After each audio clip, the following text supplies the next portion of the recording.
He counted her money twice. That was the part Lena Ashford remembered most clearly, even weeks later. The way Raymond Colt had sat across from her in that Kansas City boarding house, his fingers moving through her envelope of savings with the practiced ease of a man who had done it 100 times before. He hadn't even looked up at her, just counted, folded the bills, slid them into his coat pocket, and smiled the way a man smiles when he's already thinking about something else. "Wyoming's going to suit you," he'd said. "Daniel's a good man. Lonely, but good." She had believed every word. She had believed the letters, too, all 14 of them, written in a strong, slanted hand about a ranch outside Cutter's Bend, about a daughter who needed a mother, about a man who had stopped knowing what to do with his evenings. She had read those letters until the paper softened at the folds. She had read them to her sister over Sunday supper. She had pressed one flat inside her Bible before she packed it away. Now she was standing on a train platform in a town she had never seen, holding a carpet bag that contained nearly everything she owned, and there was no one waiting for her. Not a soul. The train behind her let out one long, exhausted breath of steam and pulled away. She stood there long enough for the platform to empty, long enough for the station master to close his window, long enough for the afternoon light to shift from gold to flat gray. She stood there because she didn't know what else to do, and because some part of her was still waiting for the story to correct itself, the way a sentence sometimes writes itself by the end even when it looks broken in the middle. It didn't correct itself.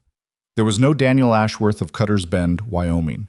There never had been. If you've ever trusted someone completely, handed them something you could not afford to lose, and then watched them disappear with it, you already know the particular quality of silence that follows. It isn't just quiet, it's the sound of your own certainty collapsing. That's where we find Lena now. And what she does next is going to change everything. If this is the kind of story that stays with you, subscribe to this channel and follow along to the end. Hit that like button and drop a comment telling us what city or country you're watching from. I want to see how far this story travels. Now let's go back to that platform in Wyoming and find out what a woman does when everything she came for turns out to be a lie. She found the sheriff's office on her own. She didn't ask for directions. She didn't want anyone to see the expression on her face while she was still trying to get control of it, so she walked the length of Main Street with her carpet bag held in both hands and her eyes level, reading signs until she found the right one. The office smelled like tobacco and old paperwork. The deputy behind the desk was young, no more than 22, and he looked at her the way young men look at a situation they weren't trained for. "I've been defrauded," she said. She laid the correspondence on his desk, all 14 letters, the signed contract, the receipt for the $63 she had paid to the arrangement agent, a man who called himself Raymond Colt, operating out of Kansas City under the name Westward Hearts Matrimonial Services. The deputy read slowly. He turned one of the letters over as if he expected to find something useful on the back. "Ma'am," he said, "this fella, Colt, you're saying, he's not in Wyoming." "I'm aware of that." "And the man in the letters, this Daniel Ashworth, doesn't exist. I've already established that." She kept her voice even. It took considerable effort. "I'm asking whether there's a warrant or a pattern or any record of similar complaints." The deputy set the letters down. "We've had, 2 others in the past year. Different names on the contracts. Same kind of arrangement." Lena felt her stomach drop about 2 inches, though she didn't show it. 2 others. That meant she was not the first. That meant Raymond Colt, or whatever his name actually was, had a system. He had sat across from other women and counted their savings and smiled his practiced smile and told them Wyoming was going to suit them. "Were the other women recovered?" she asked. "One went back east. One's still in town, working at the laundry." "I see." She gathered her letters and returned them to her bag. "Thank you for your time." She left before he could offer her anything resembling pity, because she could see it building in his expression, and she didn't have the stomach for it just then. The town of Cutter's Bend was not a cruel place, but it was not a soft one either. It was a working town, a railroad town that had half expected to become something larger and hadn't quite managed it, and so had settled into a kind of functional stubbornness. The people here didn't have excess. They didn't have spare afternoons. They were busy with the daily business of not losing ground. This was the landscape Lena moved through on the afternoon of her arrival, carrying 60 cents and a carpet bag and a humiliation she hadn't yet decided how to survive. She got a room at the boarding house, 2 nights, paid in advance, which left her with 40 cents. And she sat on the edge of the narrow bed and allowed herself exactly 10 minutes of feeling the full weight of what had happened. She set her watch on the nightstand and watched the minute hand. She let herself think about her sister's face when she'd told her about the letters. She let herself hear Raymond Colt's voice saying, "Wyoming's going to suit you." She let the anger move through her because anger was at least something she could use. When the 10 minutes were up, she stood, washed her face, and went downstairs to find out who was hiring. She tried the laundry first. The woman who ran it, a wide-shouldered Hungarian named Mrs. Varga, looked her over and told her she was already carrying more staff than the work could justify. She tried the hotel kitchen. The cook, a terse man named Burris, told her he didn't need help, and then told her she looked like she'd had a bad trip, and maybe she should rest. She tried the general store. The owner told her his wife handled the accounts, and his nephew handled the floor. By 4 o'clock she had 40 cents, no employment, and a second night she wasn't sure she could afford. She was standing outside the feed merchant's when she heard the child. She didn't hear him crying. That was the thing. She heard the silence around him, the particular loaded silence of a child who has cried himself past the point of tears and arrived somewhere further in. She turned, and there he was, sitting on the lowest step of the merchant's porch, with his knees drawn up and his face mostly hidden against them. 5 years old, maybe. 6. Small for whatever age he was. He was wearing a coat that was slightly too large, and one of his bootlaces was untied, and he had the look of a child who had been managing too much by himself for too long. Lena stood there for a moment. She was not a woman who cooed at children. She had not had a life that included much experience with them. But something about the weight of that silence was familiar to her, and without quite deciding to, she walked over and sat down on the step beside him. She didn't say anything. She just sat there. After a while he turned his head slightly, not quite looking at her, and said, in a voice that had clearly been dragged through considerable grief, "You smell like her." Lena didn't know what to do with that. Like who? My mama. He said it the way children say things that break adults in half, matter-of-factly, without dramatizing it. She smelled like that soap, the lavender kind. Lena had bought a bar of lavender soap in Kansas City. She'd thought it was a small luxury for the new life she'd been building in her head. "I'm sorry about your mama," she said. "She died," he said, "in the winter." "I know." She didn't, not specifically, but she understood what he meant. He was quiet for another moment. Then, without warning, he leaned sideways and pressed his forehead against her arm, the way a much younger child might. And something in the gesture was so unguarded and so desperate that Lena went very still, the way you go still when something delicate lands near you and you don't want to frighten it away. "Noah." The voice came from the feed merchant's door. A man stood there, tall, with the kind of lean built into him by years of physical work rather than any particular attention to his appearance. He had dark hair going gray at the temples and a jaw that looked like it had been set against bad news for so long it had forgotten how to unclench. He was looking at the boy first, and then at her, with an expression that was equal parts relief and wariness. "Come on," he said to the boy. "We talked about not going off." "I didn't go off," Noah said, without lifting his head from Lena's arm. "I just sat down." The man's gaze moved over Lena with the careful assessment of someone who had learned to read people quickly and was doing it now. She returned it steadily. She had nothing to hide and nothing to be ashamed of, and she wanted to make sure her expression communicated both. "Grant Mercer," he said finally, the way men in this country introduced themselves, last name as punctuation. "Lena Ashford." "You're not from here?" "Not yet," she said, and then felt the words land strangely, because she didn't actually know what she meant by them. Noah had still not moved from her arm. Grant looked at his son, and for a moment something crossed his face that he didn't manage to conceal quickly enough. A kind of helpless grief that she recognized because she had been watching her own face in mirrors long enough to know what grief looks like when it's being held down by force of will. "I apologize if he's bothered you," Grant said. He stopped. Started again. "He doesn't usually do this. He's not bothering me." Another silence. Grant looked at his son with that expression that was too complicated to be just one thing. "I don't suppose," he said, and stopped again. She waited. "I'm looking for someone to help around the ranch." He said it like he hadn't planned to say it, like it had come out of some decision made faster than he was accustomed to making decisions. Not charity, work, cooking, keeping the house, some of the lighter outdoor tasks. I've got a room and meals and $12 a month. He paused. It's not much. It's more than I have, she said. He looked at her for a long moment. She looked back. You're not what I pictured, he said. You weren't picturing anyone, she said. You hadn't planned to ask. He almost smiled. It didn't quite get there, but it moved in that direction. Can you cook? He asked. I can cook well enough to keep people alive, she said. Whether you'll enjoy it is a separate question. This time it did get there. Not much, barely a shift in his expression, but real. Fair enough, he said. He looked at Noah. Let's go. Noah finally lifted his head. He looked at Lena with the direct, uncommitted gaze of a child who is still deciding. Then he slid off the step, picked up his coat, and reached back and took her hand, just like that. Grant stared at his son's hand in Lena's. Then he picked up the boy's abandoned hat from the step and said nothing. The Mercer Ranch was 6 miles out of town on a road that was more suggestion than infrastructure. She rode in the wagon beside Grant with Noah between them and spent most of the journey looking at the landscape. She couldn't help it.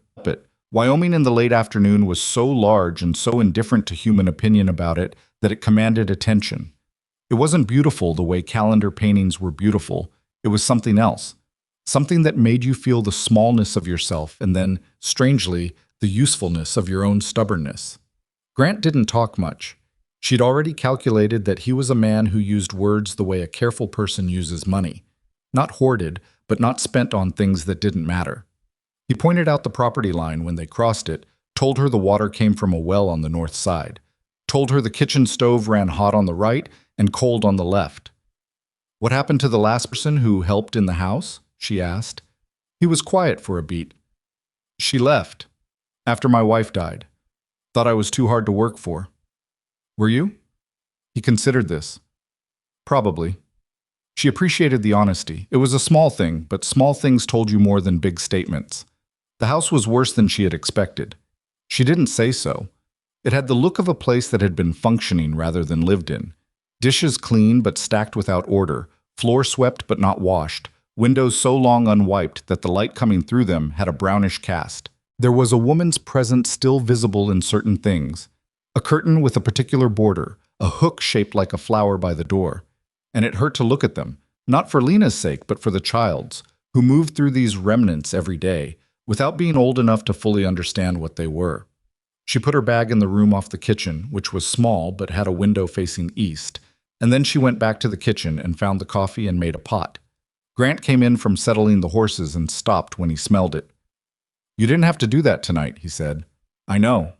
She handed him a cup. I wanted something to do. He took it and sat at the table, and she stood at the counter. And they were both quiet in the way that people who are strangers are quiet when they've been thrown together by circumstance and don't yet know what the shape of the thing is. Noah came padding in his socks and looked at the coffee and then at Lena. Do you have tea? I don't know what you have, she said. Help me look. He took her by the hand and led her to the third cupboard, which had 2 sad tins inside. One of tea, one of something labeled dried something that neither of them could identify. She made him tea with the good tin. He held the cup in both hands and watched her over the rim with those serious, assessing eyes. Are you staying? He asked. For now, she said, if your papa wants me to. Noah looked at Grant, who was watching this from the table with his coffee. Do you want her to? Noah asked. Grant looked at his son, then at Lena, then at his coffee. I just paid her wages, he said. So probably yes. Noah thought about this. Okay, he said, as if a decision of considerable weight had been reached, and went back to his tea. That first night, after Noah was in bed and Grant had gone out to do the last check on the barn, Lena sat at the kitchen table in the lamplight and unfolded the 14 letters and read them again. She did it not because she expected to find something new in them, but because she needed to confirm for herself what she already knew, that whoever had written them was skilled, that they were warm and specific and calibrated for exactly the kind of loneliness she had been carrying, that Raymond Colt, or the person he'd hired to write them, because the voice in these letters was too good to be a side project, had studied what women like her needed to hear and had given it to them in just the right measure. The handwriting was steady and unhurried. The anecdotes were specific. A horse named Crawford, a neighbor named Bill who brought too much tobacco to every card game, a daughter who drew pictures of houses. There was no daughter. There was no Crawford, no Bill, no ranch. There was only a man who had sat across from her and counted her money and slid it into his pocket and told her Wyoming was going to suit her. She folded the letters back up. She was going to find him. Not because she expected to recover the $63. She was already grieving that money and moving past it, the way you have to move past things that aren't coming back. She was going to find him because there had been 2 other women in Cutter's Bend alone, and how many others in other towns. And someone needed to be paying attention to the pattern. She didn't know yet how she was going to do it. She didn't have resources, or connections, or authority, or a plan beyond a general orientation in the direction of not letting it go.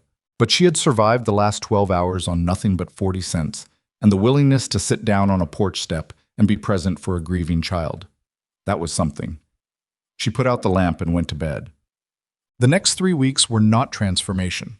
That's the word people use when they want to make things clean. Transformation. What it actually was work. Daily, grinding, frequently frustrating work, undertaken by a woman who was still adjusting to altitude and an unfamiliar stove, and a man who left for the barn before dawn and came back for meals without reliably saying what he wanted to eat. The house came back incrementally. Not because Lena was an extraordinary housekeeper, she wasn't, but because she was consistent, and consistency does more than genius in most situations.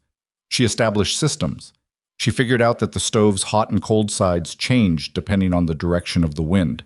She learned that Noah ate almost anything, but had a strong objection to onions that he articulated by picking them out one by one and arranging them at the edge of his plate as evidence. She learned that Grant took his coffee strong and his supper early, and that he was not unkind, which she had not been entirely sure about in those first days. He was contained, the way a person is contained when they've learned that expanding too much leads to things getting broken. He worked long days, and he didn't complain, and he said thank you for meals, which she found was not as common a thing in the world as it should be. He didn't ask her questions. She noted this and filed it. She asked him questions, not intrusive ones, practical ones. She needed to know what the ranch owed and what it produced and where the money went and where it was supposed to come from. He answered with the same careful economy he applied to everything, but he answered. She got the picture piece by piece. The ranch had been running at a loss for the better part of 2 years. His wife's illness had cost money they didn't have. The cattle numbers were down, and he hadn't been able to give the operation the attention it needed while he was also managing grief and a child who had stopped sleeping through the night. "What are you short on most?" she asked one morning, at the kitchen table over accounts she had asked to see. He looked up from the ledger. "Cattle," he said, "and time." "I can help with time," she said. "I can take more of the outdoor work if you show me what to do. I'm not afraid of physical labor." He studied her for a moment with that measuring look. "You're from where, originally?" "Ohio, outside Cincinnati." She paused. "My father had a small farm. I'm not a rancher, but I'm not useless in a field." He accepted this. The next day he showed her the fence line that needed checking, and the day after that he showed her how to read the water levels in the stock tanks, and it expanded from there. Not because he was going out of his way to include her, but because she kept showing up and asking the next question. Noah followed her everywhere. He was a quiet child in the company of adults, and a completely different kind of child when he thought no one was looking.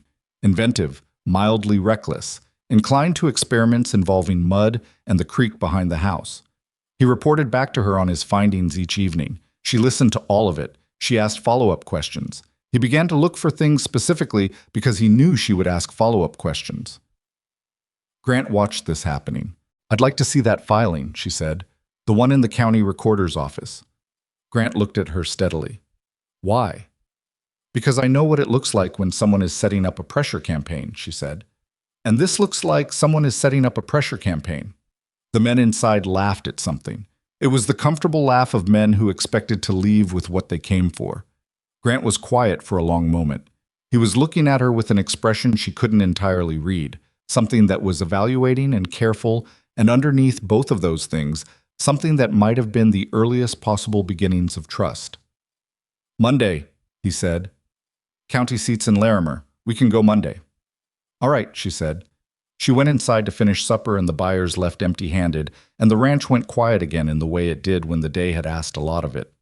Later, after Noah was asleep and the dishes were done, she stood at the kitchen window and looked out at the dark, and felt something she hadn't felt since that platform in Kansas City where she'd stood alone waiting for a story to correct itself. She felt like she was standing on ground that might hold her. She didn't trust the feeling yet. She was too careful for that. But she noticed it, the way you notice a change in the weather before you're willing to say the season is turning. Something in the air shifting, some pressure adjusting, some quality of the light beginning to change. She turned from the window and went to bed. The ground held. The county recorder's office in Larimer smelled like dust and old ink, and the particular staleness of a room where important things had been filed away and half forgotten. The clerk behind the counter was a thin man with ink-stained fingers who looked at Lena with mild surprise when she asked for the water rights filing on the Mercer property, because it was Grant's name on the deed and Grant was standing right there, and yet it was the woman doing the asking. Grant didn't correct this. She noted that too. The filing took 20 minutes to locate. When the clerk finally set it on the counter, Lena read it standing up, which she preferred. Sitting made her feel like she was being patient, and she wasn't feeling patient. She read it once quickly, and then again slowly, and by the second pass she had found what she was looking for. "This citation is wrong," she said. Grant leaned in. "Which one?" "The survey reference. It cites the 1871 Territorial Survey, Section 14, but the Mercer property's water access was established under the 1873 amendment, which supersedes it. Whoever filed this either doesn't know the amendment exists, or they're counting on you not knowing it." The clerk was watching her with an expression that had moved from mild surprise to something more attentive. Are you certain about that?" Grant said. "No," she said. "I'm certain enough to say you shouldn't sign anything until a proper legal opinion confirms it, which is different from certain." She looked at the clerk. "Is there an attorney in Larimer who handles land rights?" The clerk blinked. "Yes, ma'am. Hartwell, on 2nd Street." They found Hartwell in his office eating a biscuit and reading what appeared to be a dime novel, which he slid under a legal brief with insufficient speed to actually hide it. He was a round-faced man in his 50s with a surprisingly quick mind once he got himself organized, and he had the water rights filing read and annotated within the hour. "She's right," he said, tapping the paper. "This citation is either ignorant or deliberately misleading. The 73 amendment is clear. You've got prior claim." He looked at Lena over his spectacles. "Where'd you learn to read a survey citation?" "My father argued a water dispute with a neighbor for 6 years," she said. "I read everything he brought home." Grant paid Hartwell for a formal written opinion, and they drove back to the ranch mostly in silence, but it was a different kind of silence than the ride out. It had more room in it. Halfway home, Grant said without preamble, "Thank you." "It wasn't settled yet," she said. "No, but you knew what to look for." She looked out at the road. "You would have found it eventually." "Maybe," he said, "but the buyers were coming back Thursday." She didn't say anything to that. She let it sit between them, which was what it deserved. Noah was asleep in the wagon bed behind them, curled under a blanket that was 3 sizes too large for him, his boots still on because he had insisted. She could hear his steady breathing. Grant glanced back at him once, quickly, the way parents glance at sleeping children, to confirm they're still there, that the world hasn't rearranged itself in the last 5 minutes. The ranch came into view on the horizon, small against all that landscape. But there. The buyers came back Thursday and Grant told them no, simply, without explanation, and they left in a way that didn't feel entirely like leaving, more like a pause. Lena watched them go from the kitchen window and thought about the kind of person who sends representatives instead of coming himself. Whoever wanted the Mercer property wanted it quietly, wanted Grant to feel pressure without being able to locate its source. She started keeping a record. It wasn't something she announced. She just began writing things down in a small notebook she bought at the general store, dates, names, the specific language the buyers had used in their offer. Details. She had learned from her father's water dispute that in a contest between a story and a document, the document usually wins. The ranch work filled the days so completely that there wasn't much room for anything else.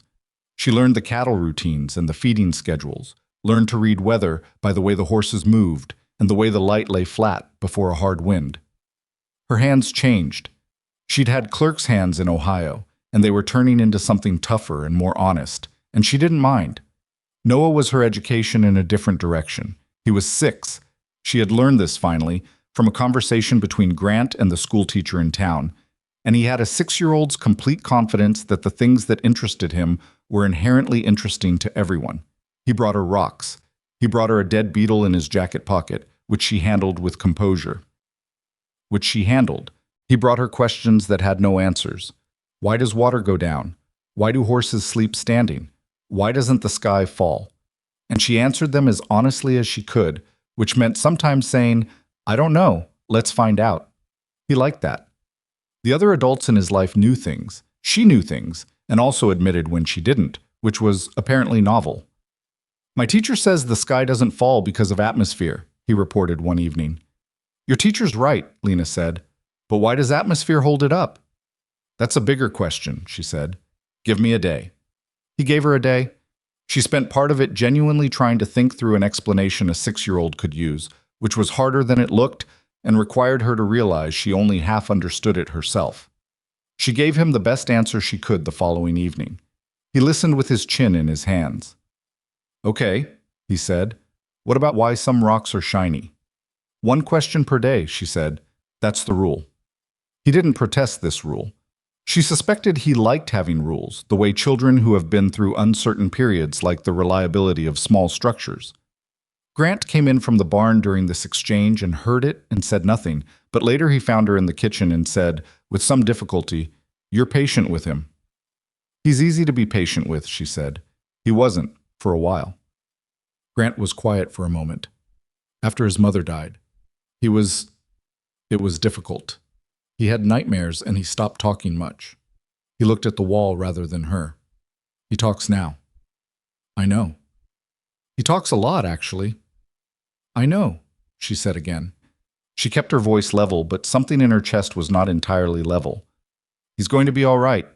Grant looked at her then, not the assessing look, not the careful look, something more unguarded than that. I didn't believe that for a while, he said. She didn't tell him she was sure. She wasn't sure. Nobody could be sure of that. But she held his gaze and didn't look away, and that was enough. He nodded once, the way he agreed with things, and went back outside.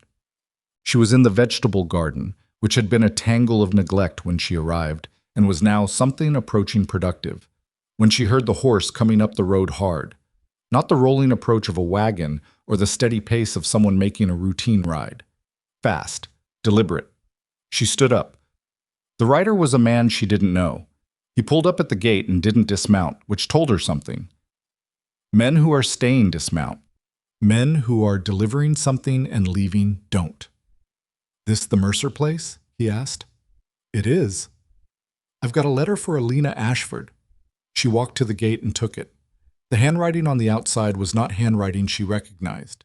She waited until the rider had gone before she opened it. The letter was short. 3 sentences. You've been making inquiries. I know where you are. This is a kindness. Stop. No signature. She read it twice. Then she folded it carefully and put it in her apron pocket and went back to the garden, because the beans were still there and they still needed attention, and she had found that doing the next immediate task was a reliable way to think through things that required clear thinking. He knew where she was. That meant he had sources in the county, someone at the recorder's office, or someone in town who noticed things. He'd known she was making inquiries, which meant the inquiry into the water rights filing had gotten back to him. She hadn't been secretive about it. She hadn't seen a reason to be. She saw a reason now. She told Grant that evening. She put the letter on the table in front of him and watched him read it. His jaw tightened. This is connected to the land buyers. Almost certainly. He looked up. You should step back from this. No, she said. He blinked. She didn't think people said no to him that directly very often. Lena. He wants me to step back, she said. That's what the letter is for. Someone sent a man on a fast horse specifically to hand me 3 sentences. That means my inquiries were useful enough to worry someone, which means I should keep going. Grant was quiet for a moment. You understand that whoever this is has enough reach to track a woman who arrived in this county 6 weeks ago. Yes, and that doesn't concern you. It does, she said. I'd be foolish if it didn't. But being concerned and stopping are two different things. He looked at her across the table. The lamp was between them, throwing light at different angles across his face, and she could see him working through something. The same thing he worked through whenever she exceeded his expectation of what she was going to do next, which she noticed was happening with increasing frequency. "What are you planning?" he asked. "There are two things happening at once," she said. "The water rights claim and the pressure campaign to get you to sell. Both of them require someone to go back to the recorder's office and trace who filed the original claim. I mean, the person, not the company name, because the company name will be a shell. Someone signed the filing. That signature will be on record. That'll take time." "Yes, so will losing the ranch," she paused. "Grant, I know you didn't plan for me to be involved in this. I know this isn't what you hired me for." "No," he said carefully, "but I'm involved now, and I'd rather keep going than not." He was quiet long enough that she thought he was going to tell her to leave it alone. Then he said, "What else do you need from the recorder's office?" She let out a breath she hadn't known she was holding. "The signature on the original filing and any prior filings under the same company name in the last 5 years. I can go to Larimer tomorrow." "So can I." He almost smiled. "I figured." He picked up the letter and folded it. "I'm keeping this." "I know," she said. "It's evidence." The morning they went back to Larimer was the morning Noah tried to come with them and was informed he could not, and he handled this with the precise measure of offense that indicated he'd been hoping to be persuaded but not quite counting on it. He settled for extracting a promise from Lena that she would bring him back something from the general store, and then stood on the porch and watched them go with his arms folded in a posture so much like his father's that it almost stopped her cold. The clerk at the recorder's office was less cooperative this time. He remembered them from Monday, and there was a new quality to his helpfulness, a slight reluctance that hadn't been there before. He said the prior filings would take time to locate. He said the original signature record might be in the secondary archive. He said a lot of things that amounted to come back later. "We've come a considerable distance," Lena said pleasantly. "We're happy to wait." They waited for 2 hours. She read every public notice posted on the office wall. Grant sat with his hat in his hands and his patience showing, barely, at the seams. The clerk eventually produced 3 things: the original filing with its signature, a prior filing under the same company name from 1876 in a different county, and his own poorly concealed unease at having been compelled to produce them. The signature on the original filing was one Edmund Marsh. The 1876 filing was under a company called Territorial Land Holdings, Inc. The filing was for a water rights claim that had since been dismissed by a court in Sweetwater County. Dismissed, the attached note said, because the survey citation it relied upon was found to be deliberately misrepresented. Lena looked at that note for a long moment. "This is a pattern," she said quietly. Grant was reading over her shoulder. "He's done this before. He's done this multiple times, and he lost in court in Sweetwater County." She looked at the signature again. Edmund Marsh. "Which means there's a court record, which means there's a judge who's already seen through this." They were in Hartwell's office by 11. Hartwell stopped eating his lunch when she put the documents on his desk. He looked at the Sweetwater County dismissal and the connecting signature and was quiet for a long moment. "This is actionable," he said. "I know. Marsh is known in this territory, not well liked." He tapped the paper. "You understand that going after him formally invites retaliation." "I understand that doing nothing guarantees losing the ranch," she said. Hartwell looked at Grant. Grant looked at Lena. Then Grant looked at Hartwell and said, "What do we do next?" What they did next was file. Hartwell drafted the counter motion in a day and a half, and they signed it, and it went to the county court, and then they went home and waited, which was the hardest part of anything that involved bureaucracy and a man with enough reach to have someone hand-deliver a threatening letter on a fast horse. The ranch kept going. It kept going because it had to. Because cattle don't pause for legal proceedings, and winter preparation doesn't accommodate personal crisis.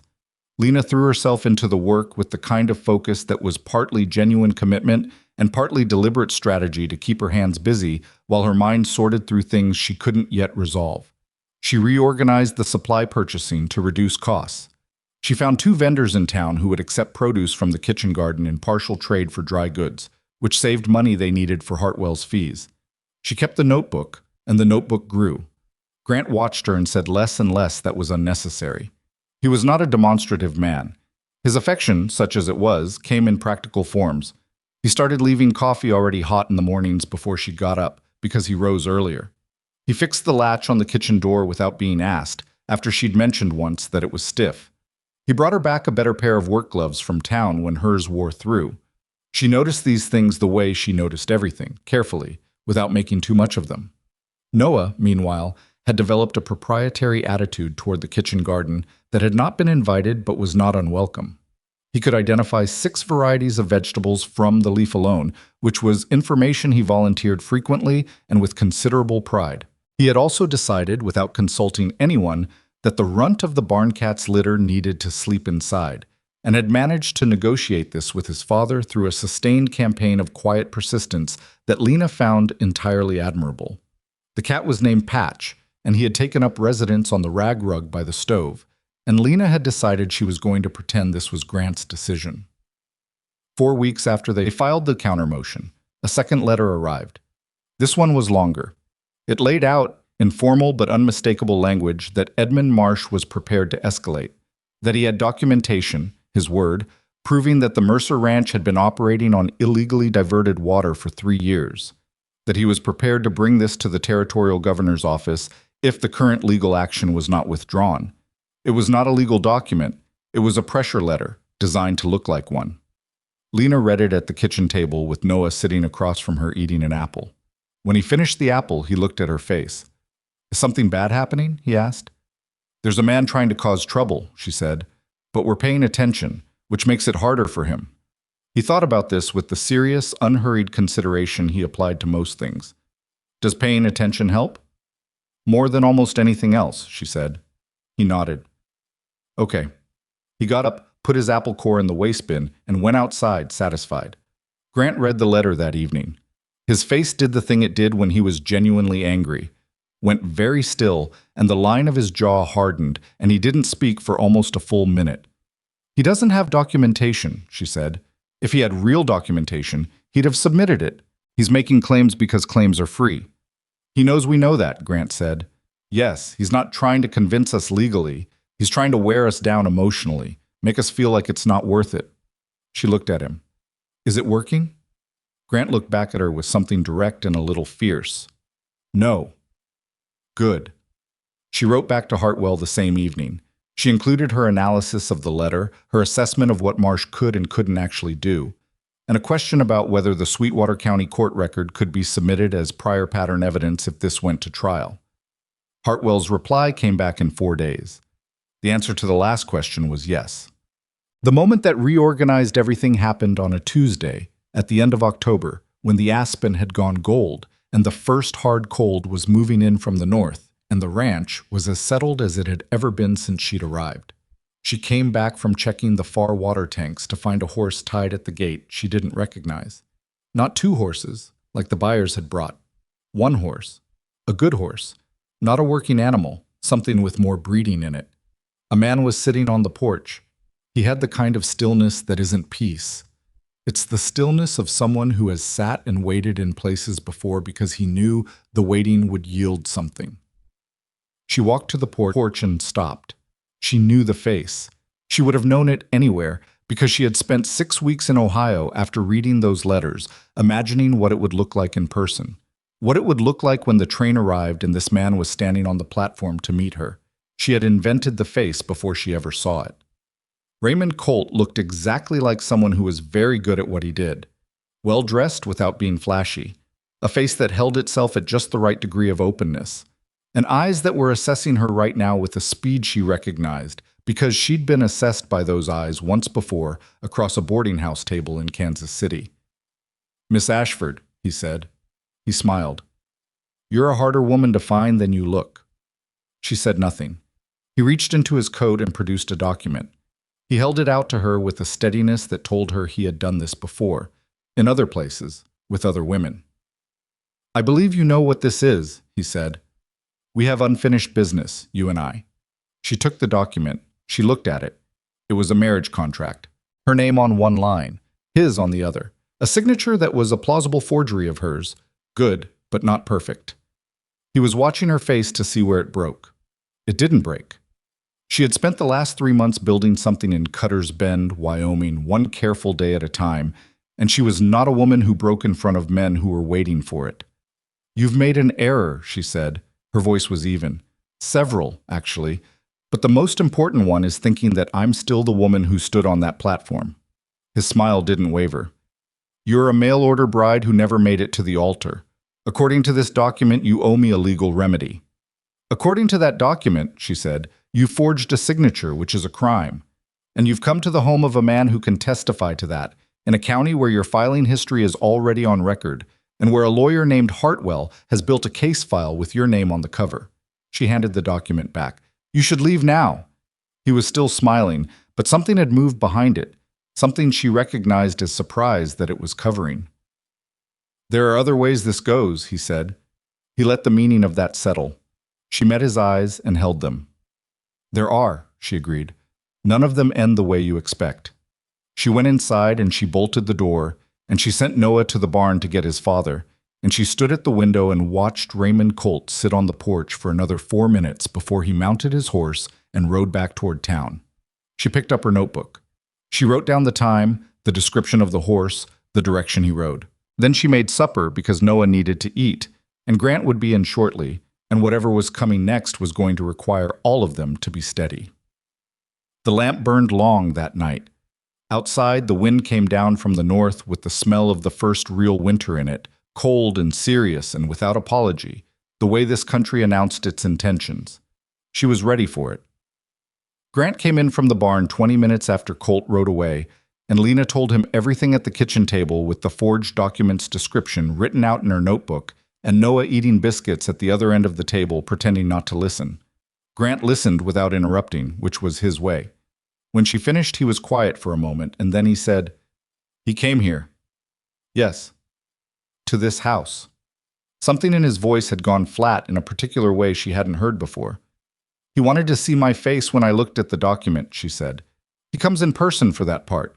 He needs to read the reaction." "Did he get one?" "No." Grant looked at her for a moment. Then he looked at his hands on the table. "We need to tell the sheriff." "In the morning," she said.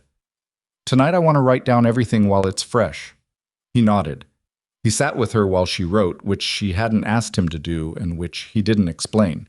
He just stayed at the table with his coffee going cold, reading nothing, doing nothing in particular, just being present in the room while she worked. It was the kind of thing she was learning to read as its own language. Noah fell asleep at the table around 8, and Grant carried him to bed. When he came back, he said, "The document, the forged marriage contract. How good was it?" "Good enough to confuse someone who didn't know better," she said. "Not good enough to hold up to actual examination. The signature's closed, but the letter formation is off. My handwriting has a particular slant on the capitals that he didn't replicate correctly." "You looked at it that carefully in 30 seconds. "I was ready to look at it carefully," she said. "I've been ready since he showed up on this porch." Grant was quiet again. Then, "You knew he'd come." "I thought he might." The letter saying to stop was a warning. When warnings don't work, men like him escalate. She closed the notebook. "He's not used to women who don't move when he pushes." Grant looked at her across the table with that expression that was becoming familiar, the one she had no clean name for. Not admiration exactly. Something more complicated than that, and more careful. "What do you need from me?" he asked. It was a simple question. She'd been asked a version of it by men before, and it had usually meant something conditional. "What do you need from me?" with the understanding that my patience has a boundary. Grant asked it the way a man asks who is genuinely trying to understand the terrain. "Your testimony eventually," she said. "He came to your property. You need to be on record." She paused. "And I need to go into town tomorrow and talk to 2 women. The ones from before. The ones he defrauded. If they'll talk to me." She straightened the notebook on the table. "1 woman's testimony is a complaint. 3 is a pattern. And if there are others, you think there are. I think Raymond Colt has been doing this long enough to have developed a system. Systems don't run on 2 or 3 people. They run on more." Grant stood and took his cup to the counter. He looked out the dark window for a moment. "You're going to go after him directly," he said. It wasn't entirely a question. I'm going to make it impossible for him to operate here, she said. Which isn't quite the same thing. He turned from the window. There's a difference? Going after someone directly means you're on their ground, she said. Making it impossible for them to operate means you've changed the ground entirely. He was quiet for a long moment. Then he said, "Get some sleep." He said it the way he said most things, blunt, but without the edge that bluntness sometimes carries. Just a fact stated plainly by a man who thought sleep was practical and meant it. She went to bed. She didn't sleep right away. She lay in the dark and listened to the wind against the east window and thought about what she was going to say to two women she barely knew, and how to say it in a way that asked them to be brave without making it sound like bravery was easy. The first woman's name was Clara Binns. She was the one still in Cutter's Bend, working at the laundry. She was 34 and had the careful posture of someone who has been waiting a long time for something to go wrong and has learned to take up as little space as possible in the meantime. Lena found her on the laundry's back step during the noon break, eating a piece of bread and looking at nothing in particular. She sat down beside her, same as she'd sat down beside Noah, on a feed merchant's step 4 months ago, and didn't open with anything formal. "He came to the ranch where I'm working," Lena said, "with a forged marriage contract, my name on it." Clara Binns looked at her. Something moved in her eyes, recognition of a specific kind. "He had one for me too," Clara said. "I burned it." "I know," Lena said. "I would have done the same thing in the first week." "I'm not in the first week anymore." She paused. "He's trying to take the ranch I work on through a fraudulent land claim. He's connected to the same man who defrauded both of us. I've been building a case file with an attorney in Larimer, and I have documentation going back to a 1876 court dismissal in Sweetwater County." Clara ate her bread and said nothing for a moment. "What do you want from me?" "Your account. Written, signed, witnessed. What he told you, what he took, when and where." "I already told the deputy all of that." "The deputy took a report," Lena said. "I'm building something different. I'm building something that connects multiple incidents across multiple counties, because that's what it takes to put a man like this in front of a judge who can do something permanent about it." Clara was quiet for a long moment. Lena let her be quiet. Silence wasn't something that made her nervous. "He took $42 from me," Clara said finally, "and 3 months. 3 months thinking I was going to have something." She said it without drama, which made it land harder than drama would have. "Then I was here with nothing, and everyone looking at me like I was foolish." "You weren't foolish," Lena said. "He's been doing this for years. He's had years of practice making it look like foolishness on the woman's part rather than crime on his." Clara looked at the bread in her hand. "If I signed something—" "I know," Lena said. "There's a risk. He'll know someone is building a case. I won't tell you the risk isn't real." "But you're doing it anyway." "He came to my door," Lena said, "with my forged name on a piece of paper. That was the last time I'm going to let him make a move without answering it." Clara Binns looked at her for a long moment. Then she said, "Who's the other woman?" "Margaret Holt. She went back east. I'm going to write to her." "Her address—" Clara stopped. "I have it. We kept in touch a little, after." She folded her bread in her lap. "I'll sign your statement. Tell me where and when." Well, the second conversation was harder. Lena hadn't expected it to be the one that undid her composure, but it was. And it happened not with Clara or Margaret Holt, but with Mrs. Varga, the laundry owner who had told Lena on her first day in Cutter's Bend that she didn't need help. Lena had gone back to the laundry to arrange the time and place for Clara's statement, and she ran into Mrs. Varga in the front room, and some instinct made her stop. "Do you know a man named Raymond Colt?" she asked.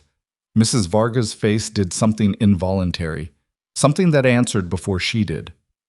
"You do," Lena said. She kept her voice quiet.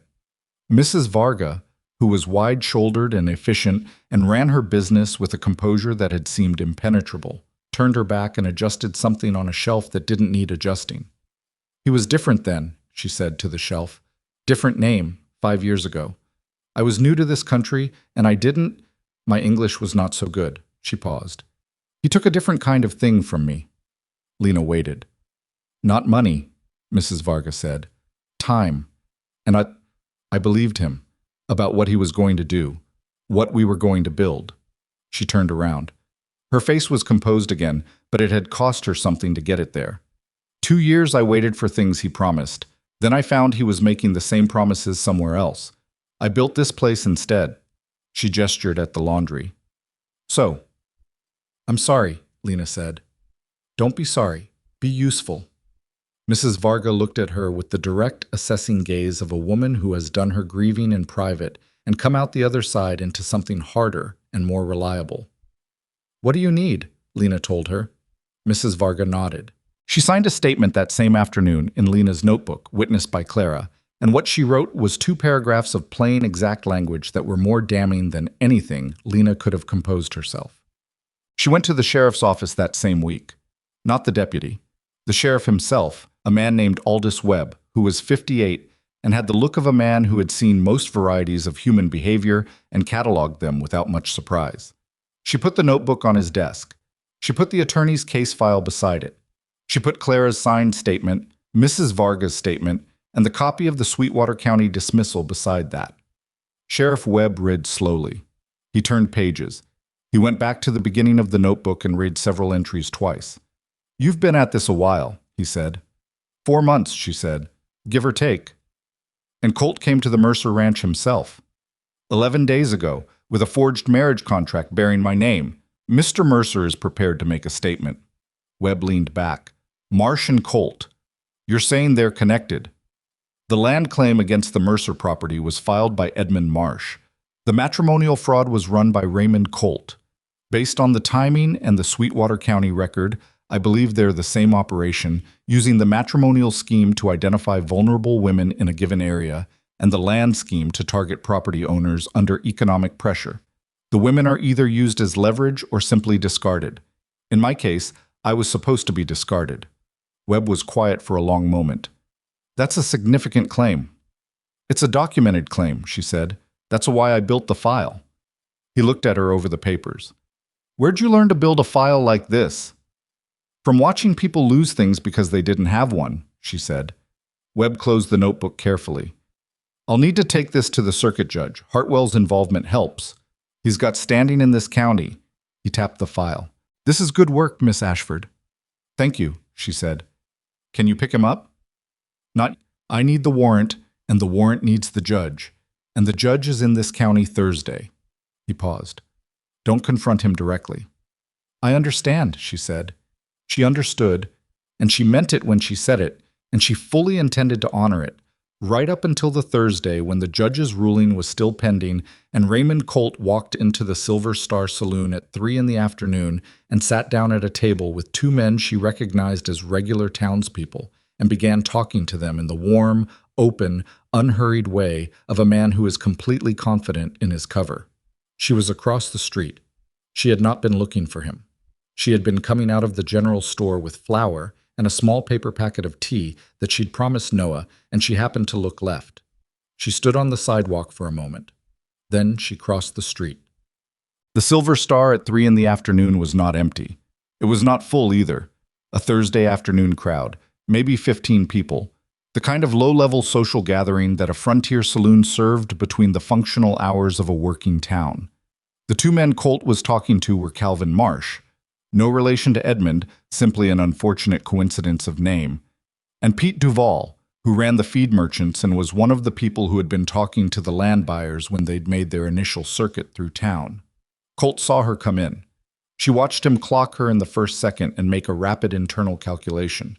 She could see it in the slight adjustment of his posture, the smile that arrived a beat too late to be natural. Miss Ashford, he said, same tone as on the porch. Warm, even, the voice of a man who has decided the best defense is an appearance of total confidence. I was hoping we'd get a chance to talk properly.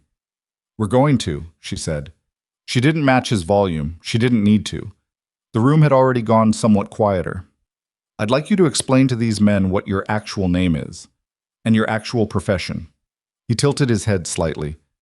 I don't know what you mean. Your name is Raymond Colt. Sometimes you use the name Daniel Ashworth. Sometimes other names. I have at least 4 on record, though there may be more. You operate a matrimonial fraud service that targets women who are looking for legitimate marriage arrangements in frontier territories. You take their savings, fabricate a correspondence, and disappear. You've done it in at least 3 counties that I'm aware of, and you've been connected to land fraud operations targeting property owners in the same areas. The room was quiet now, not the polite quiet of people pretending not to listen. The real quiet of people who have stopped what they were doing entirely. Colt's smile was still in place, but it had thinned. That's a significant set of accusations for a woman with no legal standing. I have a case file with Hartwell in Larimer, she said. I have signed statements from Clara Binns, Marie Varga, and Margaret Holt, who has contributed her account by post.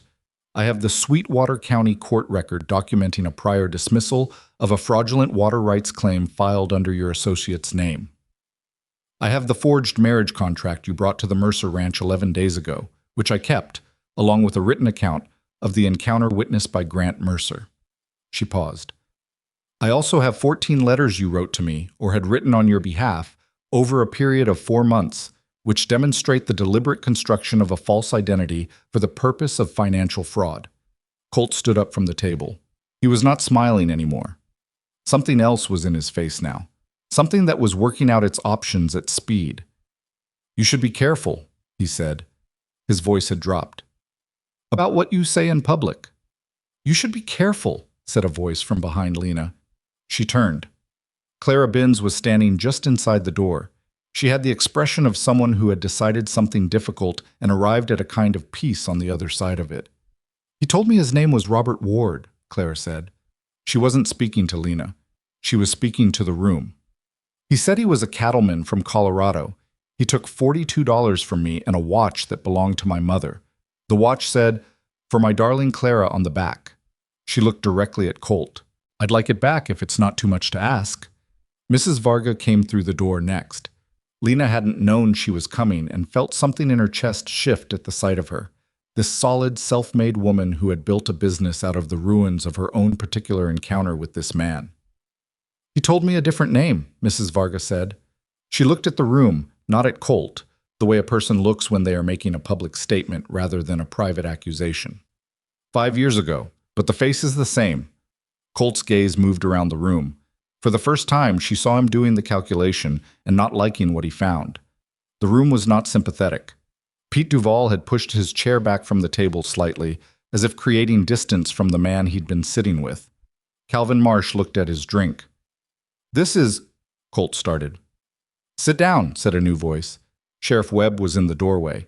He had his hat in his hand and his badge on his chest, and the expression of a man who has arrived at exactly the moment he intended to arrive at. Behind him was his deputy. Colt assessed this for approximately 2 seconds. Then he moved, not toward the door, because Webb was in the door, but toward the back of the room, toward the rear exit that Lena had registered when she walked in, because she registered things like exits. Pete Duval stuck out his foot. It wasn't heroic. It was a boot extended into a path, and Colt caught it at the ankle and went down hard, and the deputy was across the room in 4 strides. What happened next was not smooth or cinematic. Colt fought, not skillfully, but with the specific desperation of a man who understands exactly what being in a jail cell is going to cost him. It took both Webb and the deputy to get him secured, and a chair got broken, and Colt said several things that were not suitable for the mixed company present, and which Lena filed away because they were revealing about what he was actually afraid of. When it was over and Colt was upright in the deputy's grip, Webb looked at Lena. I thought I told you not to confront him directly, he said. He didn't sound particularly angry. He sounded like the man confirming a fact. I didn't confront him, she said. I informed the public. Webb looked at Clara. He looked at Mrs. Varga. He looked at Lena again. Your file is going to the circuit judge tomorrow, he said. I moved the meeting up. Thank you, she said. He shook his head slightly, not disapproval, something more ambiguous, and took Colt toward the door. The room stayed quiet for a moment after they left. Then Pete Duval cleared his throat and said, to no one in particular, somebody should probably buy those ladies a coffee, which broke something, and the room let out a collected breath and came back to life around them. Clara was beside Lena now. She looked pale but steady, the way people look when they've done something they were frightened to do and found that the fear was smaller than the thing on the other side of it. Did you know Webb was coming? Clara asked quietly. No, Lena said. Clara looked at her. Were you scared? Lena considered the question honestly. Yes, she said. But being scared and stopping are still two different things. Grant heard about it before she got home. The speed of information in a small town moved faster than a wagon, and by the time she came through the door with the flour and Noah's tea, he was in the kitchen with an expression she hadn't seen on him before. Something that was somewhere between relieved and not entirely pleased, and she could see him deciding which one to lead with. He led with the one that was harder for him. You could have been hurt, he said. I know. He came here once already. If he'd... I know, Grant. She put the flour on the counter. Webb arrived. Clara and Mrs. Varga were there. He's in custody. This time. Yes, she said. This time. She turned to face him. I know it wasn't the careful plan. I know it looked like you walked into a saloon and took him apart in front of half the town, Grant said. Something moved in his voice. She couldn't entirely identify it. Which is apparently exactly what you did. She waited. He was quiet for a moment. He looked at the floor, then at her. You could have told me you were going. I didn't plan to go, she said. I saw him through the window. I made a decision. In about 4 seconds. Closer to 30, she said. I counted. Something crossed his face that was not anger and not quite relief, and was, she thought, watching him carefully, something more complicated and more personal than either of those. He looked away. He looked back.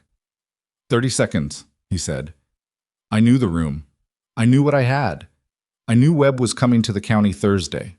She paused. I made a judgment. He nodded slowly. He nodded the way he agreed with things he hadn't expected to agree with. You did, he said.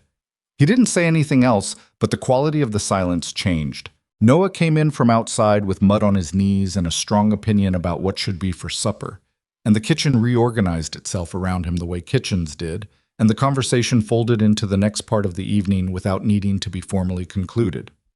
Later, after supper, Grant sat at the table with the lamp and the account books, and Lena washed dishes, and Noah was bathed and read to and asleep, and the house had gone quiet, in the way it went quiet when the day had wrung itself out. Lena, Grant said, without looking up from the books. Yes. Hartwell says the countermotion on the water rights is going to hearing in December. I know, he wrote to me too. He wrote to you. He's been communicating with me since July, she said, about the case. It made sense. Grant looked up from the books. He looked at her for a moment. You've been running this alongside everything else. It needed running. He was quiet. He looked back at the books. He turned a page, then, without changing his tone, I don't know what this place would look like right now without you here. She kept washing the dish in her hands.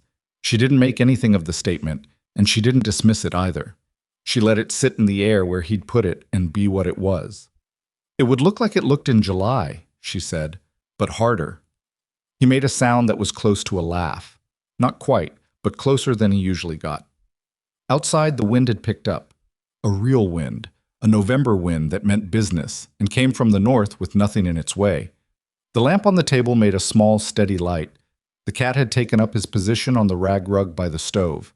She finished the dishes. She dried her hands. She got her notebook and sat at the other end of the table and went through the entries for the last 4 months, making sure everything was in order, everything documented. Everything that could be used in court was legible and dated and witnessed where it needed witnessing. 3 days later, Raymond Colt escaped from the Cutter's Bend jail. He broke the window latch at 2 in the morning, took one of the deputy's horses from the post, and was 6 miles out of town before anyone knew he was gone. The deputy found the empty cell at 4 and rode for the Mercer Ranch because it was the first place that came to mind. The knock on the door came before dawn. Lena heard it in her sleep and was awake and on her feet before the second knock landed because she had spent the last 4 months learning to listen to this house, and a knock before dawn was not something she was willing to be slow about. She opened the door. The deputy's face told her everything before he said a word. She called for Grant. She was already thinking through what needed to be secured, what needed to be moved, where Noah needed to be that was not the main house, whether the Hartwell file was locked in the tin box where she kept it, which it was. She was thinking through all of it in the 30 seconds between the knock and Grant appearing at the hallway with his boots in his hand and his face sharp with the particular alertness of a man who has come awake fast and already knows it's bad. "He's gone," she said. Grant looked at the deputy. The deputy confirmed it. Grant put his boots on. He looked at Lena. "Get Noah up," he said, "and get the rifle from the hall." She went. She was not afraid exactly. She was what she had been on the day she arrived, clear-headed, purposeful, and entirely without the luxury of falling apart. The ranch locked down around her like something preparing to hold. The deputy's name was Carver, and he was 22 and trying not to show how badly the escape had shaken him.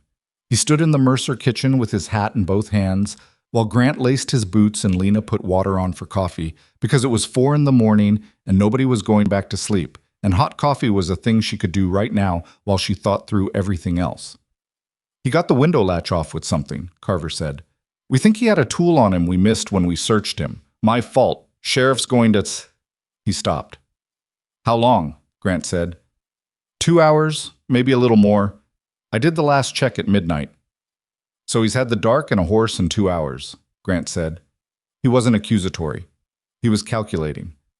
"Which direct's got 2 men riding the North Road?" "The North Road goes to Larimer," Lena said from the stove. "He won't go to Larimer. His exposure there is worst. That's where Hartwell is, where the court records are, where the circuit judge is going to be Thursday." Both men looked at her.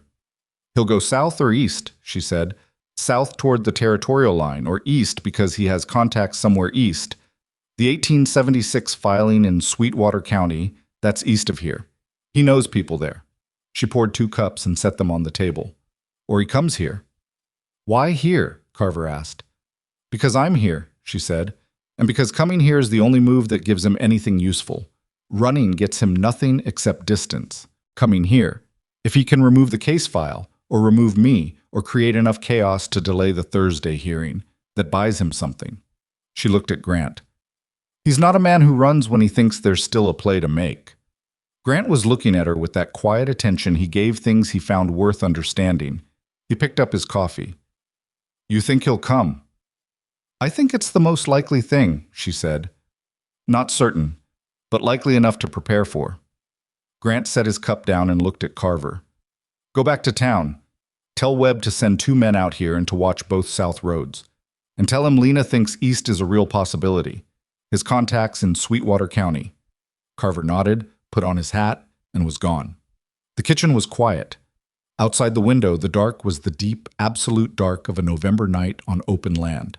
No moon, heavy cloud cover, the kind of dark that erases distance and makes everything feel simultaneously closer and farther away than it is. Noah appeared in the hallway in his nightshirt, hair sideways from sleep, blinking. "What happened?" "Come here," Lena said. She said it in the tone she'd developed with him over months. Not alarmed, not dismissive, just direct. He came. She put a hand on his shoulder. "The man from the saloon got out of jail. We're being careful tonight. I need you to get dressed and stay in the back room, and I need you to do it without arguing." He looked at her, then at Grant, then back at her. "Is he coming here?" "We don't know," she said.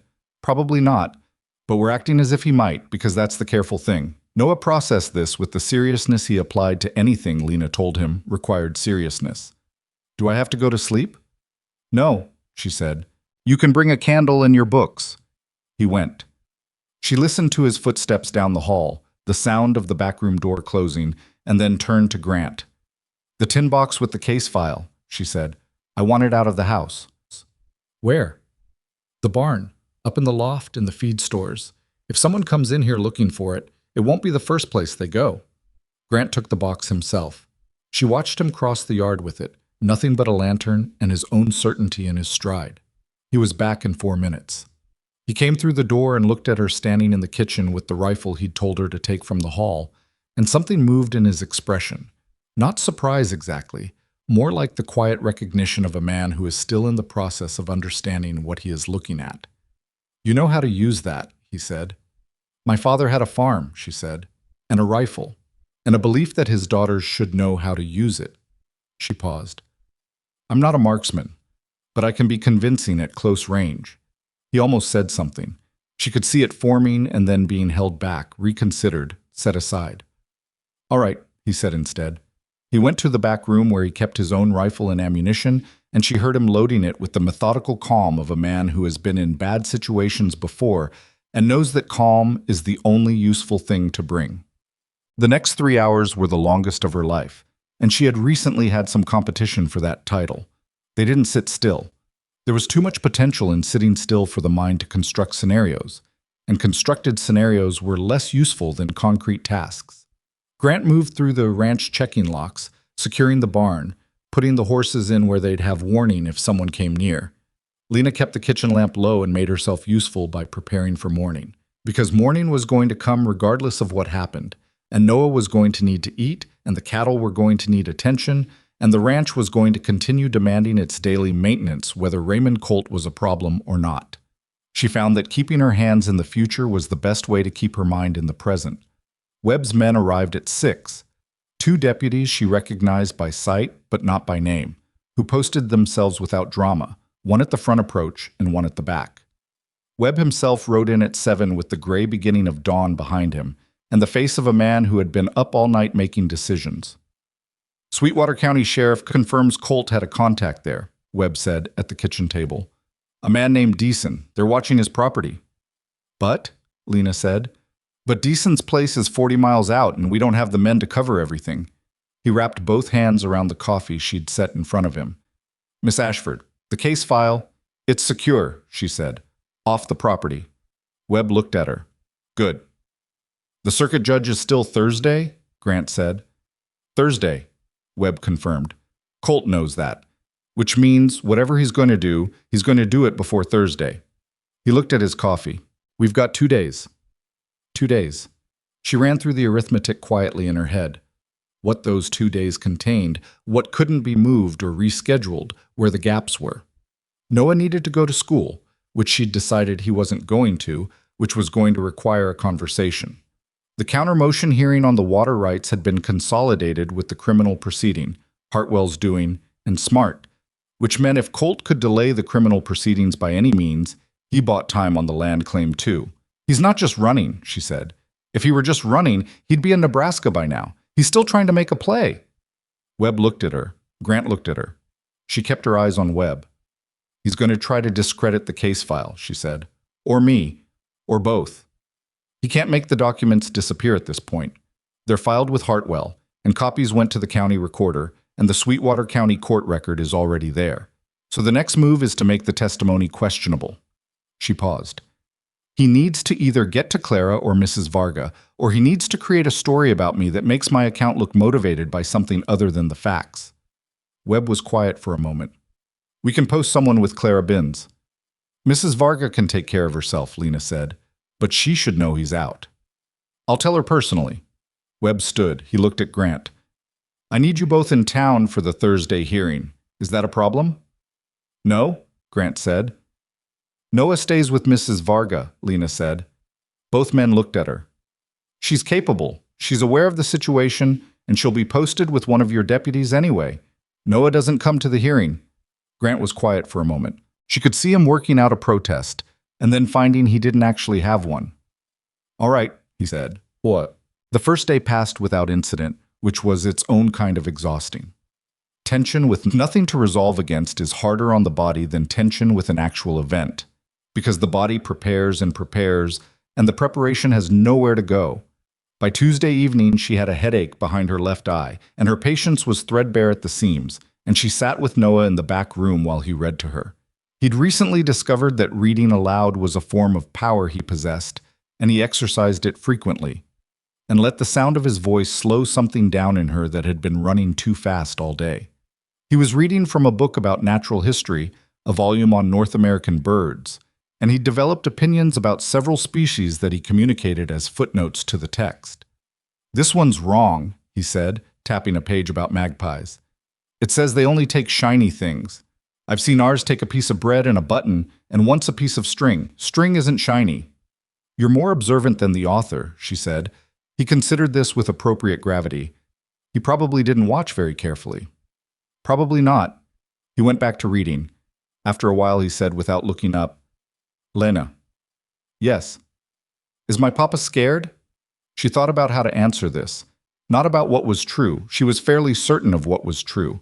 About how to say it in a way that was honest and also what a 6-year-old actually needed. Your papa doesn't scare easily, she said. But he cares a lot about keeping you safe, so he's being very careful. That's a different thing from scared. Noah considered this. Are you scared? A little, she said. But a little scared and careful is better than not scared and careless. He thought about it. Okay, he said. I went back to the magpies. She sat with him until he fell asleep over the book, and then she put the book on the chair and the blanket over him and stood in the doorway for a moment, looking at him in the low light. This child who had pressed his forehead against her arm on a feed merchant's step and changed the direction of everything, and felt something that had no clean name, something that was equal parts fierce and quiet and more complicated than anything she had expected to feel when she boarded a train in Kansas City with $63 and 14 letters and a story she believed in. She closed the door softly and went back to the kitchen. Grant was at the table. He was not reading the account books. He was just sitting, which was unusual for him. He was a man who occupied himself when he wasn't moving. She sat across from him and didn't ask what he was thinking about, because she thought she knew. He's going to be all right, she said. Noah? I know. Grant looked at the lamp. I know he is. He was quiet. It's not just tonight I'm thinking about. She waited. He lost his mother and he rebuilt himself around you, Grant said. He said it the way he said difficult things, directly, without softening it, because softening it would have been a kind of dishonesty he didn't have the patience for. And you came here because of a fraudulent letter, and you stayed because of circumstance, and he stopped. I've never asked you what you want. The room was very quiet. You've never asked, she said carefully, because you didn't want to put pressure on an answer. He looked at her. Yes. That was considerate of you. It was also cowardly, he said, which I'm aware of. She looked at him across the lamp. This man who had offered her honest work on the day he met her, and had never once asked her to be anything other than what she was, who left coffee ready in the mornings and fixed latches without being asked, and had sat at a table at 4 a.m, loading a rifle, without a word of complaint because the woman he employed had walked into a saloon and dismantled a criminal in front of 15 people. I want to stay, she said. If that's what you're asking. He held her gaze. It's part of what I'm asking. She understood what the other part was. She understood it, and she sat with it honestly, the way she sat with things that mattered. Ask the rest of it another time, she said, when this is finished. He nodded. He accepted this the way he accepted most things she said, taking it seriously, not pushing past it. All right. She went to bed. She lay in the dark and listened to the house, and thought about what he'd said and what she'd said and what it meant, and then she stopped thinking about it because it was 1:30 in the morning and Colt was still out there, and Thursday was in 36 hours. Wednesday came in gray and cold and brought Raymond Colt with it, not to the ranch. That was the thing she had miscalculated. Not the destination, but the method. She had been watching for him to come to the ranch again, to come at night, to come at the place where she had the most to lose. She had been thinking about his plays from the position of a man with nothing left to lose. She had forgotten that he still had a card she hadn't seen. She found out what it was when Grant came back from town at noon. He'd gone in to meet with Hartwell, a final preparation session before Thursday, with a piece of paper in his hand and an expression she'd learned to read as controlled anger. He went to the land office, Grant said. He put the paper on the table. Yesterday, while we were watching the roads and the ranch. She read the paper. It was a formal objection, filed in the county land office under Edmund Marsh's name, which meant Colt had access to Marsh, or was Marsh, or had someone acting on Marsh's behalf, contesting the Mercer Water Rights counter-motion on the basis of a newly submitted affidavit. The affidavit claimed that Lena Ashford was not a credible witness in any proceeding related to the land dispute because she had a documented financial interest in the outcome. What documented financial interest? She said. According to the affidavit, you were promised a share of the ranch in exchange for your legal assistance, Grant said, which would make you a party to the dispute, not a witness. She read the affidavit language again. It was specific, dollar amounts, a percentage, a date, all fabricated. But specific fabrication was harder to immediately disprove than vague fabrication, because it required producing evidence of absence, which was a slower business. He's trying to delay the Thursday hearing, she said. Hartwell says it might work. Not permanently. The claim won't survive examination. But if the judge agrees to take time to review it, the hearing gets pushed. And if the hearing gets pushed, Colt has more time. And the warrant that was going to be waiting for him Thursday gets complicated. Grant sat down. Hartwell wants to know if there's anything in writing between us. Anything that would prove the financial claim is false. Your account books, she said immediately. $12 a month, recorded. No equity, no percentage, no amendment to the original arrangement. She stood up. I need to go to the land office. Lena, I need to file a counter-affidavit today, before the judge sees the Marsh filing. If he sees it first without a response, the delay is almost certain. She was already moving toward her coat. Hartwell can draft it. I'll sign it and we'll get your account books as supporting documentation. The deputy is supposed to be with you. Then he comes to town with me. She stopped at the door. Grant? He filed a piece of paper to delay a hearing. I'm going to file a piece of paper to prevent the delay. That's what he did to us for months, and it's what we're doing back. She looked at him. This is the right move. He was on his feet. I know it's the right move. I'm coming with you. They rode to town with one of Webb's deputies behind them, and she was in Hartwell's office within the hour. And the counter-affidavit took 40 minutes to draft, and it was filed at the land office by 2:30 in the afternoon with Grant's account ledger submitted as documentary evidence and Hartwell's written legal opinion attached. Hartwell walked them out to the street afterward. He looked at the sky, which was doing something complicated with clouds, and said, The judge will see both filings tonight. He'll make a ruling in the morning on whether to proceed Thursday or delay. It'll proceed, Lena said. Hartwell looked at her. He had the expression he sometimes got, the expression of a man who found her confidence slightly alarming and was not entirely sure it was warranted, and had also not yet been proven wrong by it. We'll see, he said. Wednesday night was the night Colt came to the ranch. He came at 2 in the morning, which was the time he had calculated, correctly, would have the fewest alert eyes on it. What he had not calculated was that Lena had not slept, and that Grant had not slept, and that the deputy at the back of the property was a man named Sutter, who had 20 years of experience and had also not slept, because he'd made himself a pot of coffee at midnight and drunk all of it out of professional stubbornness. Lena heard the horse first. Not the hooves, the absence of hooves. A horse being walked slowly, being held back, which makes a particular kind of muffled rhythm if you know what to listen for. She was at the kitchen window in 4 seconds. She couldn't see anything in the dark. She went to the hallway. Grant. He was already awake. She heard him before she finished saying his name. She went to Noah's door, opened it. He was asleep. She pulled the door closed and slid the bolt she'd asked Grant to add to the outside of the frame 2 days ago, the one nobody had commented on but everyone had understood. Back to the kitchen. The lamp was out. She stood in the dark at the window and watched and listened. The back door moved. It was the barn door, not the house door. A soft, almost inaudible shift of wood on its frame. Sutter, she thought, and then didn't think it because Sutter would have no reason to go to the barn at 2 in the morning, and then she moved. She went out the front, which was the last direction anyone coming in the back would expect, and came around the side of the house in the dark, and stood still and let her eyes adjust and listened. She heard Grant comes out behind her. She put her hand back and he stopped. There was a figure at the barn door. A man. He had a lantern, but it wasn't lit. He was using it unlit, which meant he intended to light it inside. She understood what that meant. He wasn't here for the file because the file was in the feed loft and he wouldn't know that. He was here to burn the evidence, and the barn was the largest and most destructive thing he could reach. She stepped forward. Colt. He spun. The lantern came up. She could hear the metal of it swinging. He had something in his other hand and she couldn't see it clearly, and she made a decision. She raised the rifle. It wasn't graceful. Her hands were cold and the angle was difficult, and she was 10 feet from a man she couldn't fully see in the dark, and she was aware of all of these things simultaneously. Put the lantern down, she said. Her voice came out steadier than she expected. He went very still. I know what you were going to do, she said. You've already filed a fraudulent affidavit today and escaped custody last week.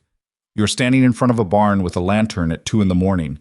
Every single part of what is happening right now is going to be in a written statement before sunrise.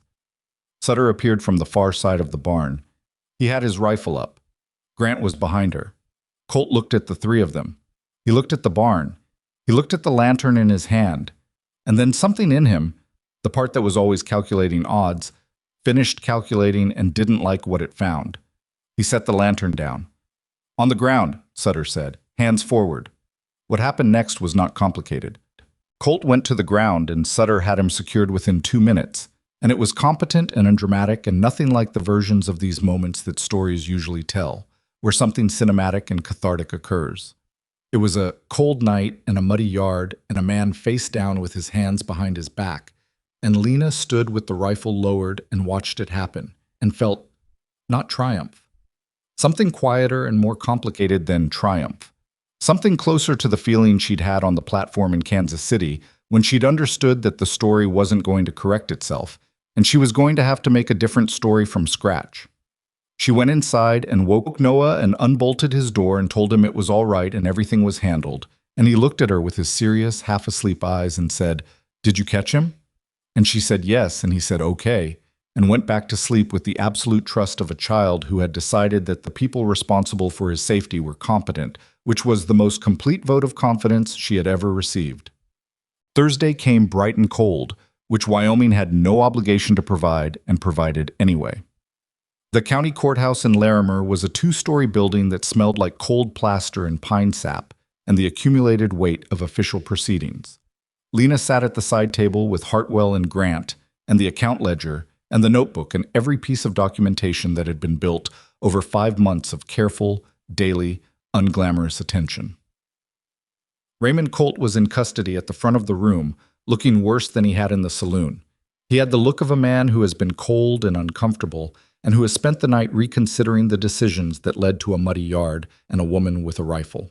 His attorney, appointed because his money was evidently less accessible than it had appeared, sat beside him with the expression of a man doing his duty without expectation of success. The judge was a woman named Helena Prentice, which Lena had not anticipated and which meant more to her than she was going to show in a courtroom. Judge Prentice was 51 and had a face that suggested she had long since stopped being interested in anything that wasn't directly relevant to the matter before her. Edmund Marsh was not present. He had, Hartwell had told her that morning, been located in Sweetwater County and was currently the subject of a separate proceeding. The connection between the two men was on record. That was enough. Lena testified for 40 minutes. She had been in front of judges before, in Ohio, the water dispute, carrying papers for her father while he made his argument. She knew the architecture of it. She knew that courts disliked drama and respected documentation, and she had brought documentation, and she presented it the way she presented everything, in order, without decoration, with the dates and the names and the specific language of the documents themselves, doing the work that emotion would only have undermined. She described the fraudulent correspondence. She described the $63. She described Raymond Colt counting her money and smiling and telling her Wyoming was going to suit her. She said all of this in a level voice because the facts were sufficient, and they didn't need help from her feelings about them. She described finding the forged marriage contract. She described the threatening letters. She described the land claim and its defective survey citation, and its connection to the pattern of fraud documented in Sweetwater County. She described the affidavit filed Wednesday, the fabricated financial interest, and the counter-affidavit she and Grant had filed the same afternoon. She described Wednesday night, the barn, the lantern, the decision she had made. Clara Binns testified after her. Clara's voice shook on the first sentence and steadied on the second. And what she said was so plain and so specific, $42 and a watch with, "For my darling Clara" on the back, that the room went very quiet in a way it had not gone quiet for anything else. Mrs. Varga testified last, in English that was precise and slightly formal and more devastating for it. Margaret Holt's written statement, submitted by Hartwell, was read into the record. Colt's attorney made his arguments. They were not without craft. He challenged the chain of documentation. He challenged the connection between the matrimonial fraud and the land scheme. He argued that his client's presence at the Mercer barn on Wednesday night did not constitute arson, since the lantern had not been lit and no fire had occurred. Judge Prentice listened to all of it. She asked 4 questions, 2 of Hartwell, 1 of the prosecuting attorney, 1 of Lena directly, which was, "Miss Ashford, you state that you heard a sound that you describe as a horse being walked slowly. How familiar are you with that particular sound?" Lena said, "I have been working on a cattle ranch for 5 months. I hear horses being walked and horses moving freely every day. The difference is not subtle once you've learned it." Judge Prentice wrote something down and said nothing further. The jury was out for 3 hours. She waited in the hallway with Grant and Clara and Hartwell, and the stillness that fills the space between a thing that has been done and a thing that has not yet been determined. Grant sat beside her on the bench. Their arms were touching, which neither of them acknowledged, and neither of them moved away from. Clara had brought sandwiches, which was a deeply practical and deeply kind thing to do, and they ate them in the hallway without making conversation because there was nothing to say that was more useful than eating a sandwich and waiting. The jury came back with guilty verdicts on all charges: fraud, forgery, extortion, trespass, and attempted arson. The land claim against the Mercer property was dismissed in the same session. Edmund Marsh's filing was struck from the record and referred to the territorial prosecutor. When they came out of the courthouse into the cold, bright afternoon, Clara said, "I don't know what to do now." And it was such a human thing to say. After months of this, after building toward this moment, arriving at it and finding it didn't know how to contain itself, that Lena understood exactly what she meant. "Whatever you want," Lena said. "That's the point." Clara looked at her. Her eyes were wet, which she was managing with considerable dignity. "I might go back east." "Then go," Lena said. "Or don't. But it's yours to decide." Mrs. Varga was already organizing the return logistics with the efficiency of a woman who processed everything through the mechanism of practicality. She embraced Lena once, briefly and firmly, which was more than Lena had expected and less than she wanted to show. Hartwell shook everyone's hands and went back inside to file the final paperwork, because that was Hartwell's relationship to significant events. He processed them through documentation, which was something Lena respected. She and Grant drove back to the ranch in the late afternoon, the sun going flat and orange behind them.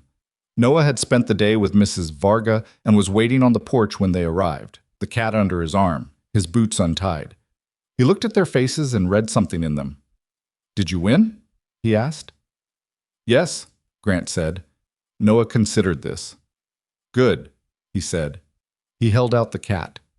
"Patch missed you," he said to Lena, which was probably only partially true but was generous in the way children are generous when they are happy. She took the cat.